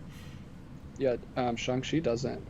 Oh, it kind of does, but it's so small, it's like in a little arrow. That's the thing, is that they're not really selling you the movie. They don't even expect you to necessarily look at that. Now it's just obligatory. The sentence. Yeah, Shang-Chi must face the past he thought he left behind and confront his father, leader of the dangerous Ten Rings organization. It's like that's a long line. And they used to be way too long, too. Like, and now I'm just making that video. But I think the reason we had those initially was, well, we always did them with books. Right? Because with a book, you really do need a blurb on the back to tell you what the book is about. But in a lot of movies, you kind of would have to have that too. But the most mainstream things that like back in 1989, why did anybody need a blurb on the back of that VHS? Everybody knows what Batman is. Like, and even somebody that doesn't, are they going to be flipping through a thing at a store and go, oh, gee, Batman, that's interesting. What is that thing about? Like, I don't know if anybody ever read them. That was one of the things about that, too, was, isn't it interesting to read all these things that I know nobody's ever bothered to read? To, like, actually take a look at. Yeah, that's so interesting. I would love to just start pulling things off and looking at how ridiculous some of those are, because it's got to be funny. It gets really funny, yeah. So I'll do that in the not too distant future. I gotta get past Bat March, and I was also preparing for a. By the way, it's Bat March, everybody. Hey. We're doing a lot of Batman content this month. Not only Batman content, but a lot of Batman content. But yeah, so I'm gonna next week I'm gonna do a re-review of Batman Returns on Friday night, or on Sunday night, pardon me, is the plan right now, and I'm hoping to do at least one more Batman movie this month if I can get to it. Did we have one more super chat? That was the one about the League of Extraordinary Gentlemen. Oh, great, cool. What a coincidence. We're right at the end of the show. So I want to thank everybody once again for tuning in, and here in just a few minutes, I'm going to go over to the Patreon Discord. I almost said private Discord. I guess it is a private Discord. And I'm going to chat with anybody who happens to want to come in and hang out with me for an hour. I'm going to be just, I don't know, I'm going to either paint some Power Ranger figures or just walk around my basement. I'm not sure yet, but that will probably be audio only. And if you want to come in and hang out with us there, once again, it's patreon.com/geekvolution. The $5 tier gets you access to that Discord. And I just want to check my notes and see if there's anything else that I wanted to mention to you guys tonight, because I made some notes. Nope, that's everything. The Batman Returns Rewind was the other big thing. So, Batman spoiler cast on Sunday, the Batman Marathon tomorrow night. Lots of exciting Batman things this weekend. I'm going to take Saturday night off to prepare for some things for next week. So, in the meantime, thanks again, everybody, for tuning in, and I hope to talk to some of you guys here in a few minutes. Again, that won't just be a live broadcast. That'll be me directly chatting with folks just on my phone. So I hope that a few people will pop in and say hello, at the very least. And anyway, DJ, do you have any insightful brilliance to beguile us with before we leave? No. So that actually won't be broadcast at all. It's a one-time thing. If you're not there, yes. Square. Yep. Yeah, that's not Patreon content. We're not going to record those. Yeah, so join in the conversation. Those are always fun. I never get into those enough. I don't chat with those guys as much as I wish I could. That's part of why I'm doing this, is I just really miss that. I used to chat with those guys all the time, and I haven't had time, so I'm kind of like forcing it in somewhere as a Patreon perk. And I'm going to probably pretty soon. I just came up with this today, so probably pretty soon I will make this an official Patreon perk that I'll do this like at least once a month, if not a couple times a month on nights that we're not doing After Dark. It's time to overhaul. It's time to overhaul Patreon again, I think, just a little bit, maybe add another perk or two. And this is a thing that I thought would be fun for people. We used to do the Patreon hangouts. This will be like that, but over there, and without any censorship. You can say whatever you want over there. Oh, the irony in that sentence. Anyway, once again, thanks so much for being here, guys. I hope you enjoyed it, and I'm excited to see what people think about the Batman when I talk to you on Sunday. Like I said, tentatively 9 o'clock Central Time, that show. Kareem is going to be with us that night. I want to try to get Kareem on more videos, and he is a big Batman guy and was really excited about this movie, so I invited him, and it'll be me and Kareem, and possibly DJ if he gets a chance to see it before then, because he wasn't sure if he would manage it. But I knew you were excited about that movie, DJ, so I wanted to invite you to that, and then we're gonna have Austin there if DJ can't make it. So in the meantime, thanks again. We'll see you real soon. I was Captain Logan, and this was DJ Martinez. See you later, guys.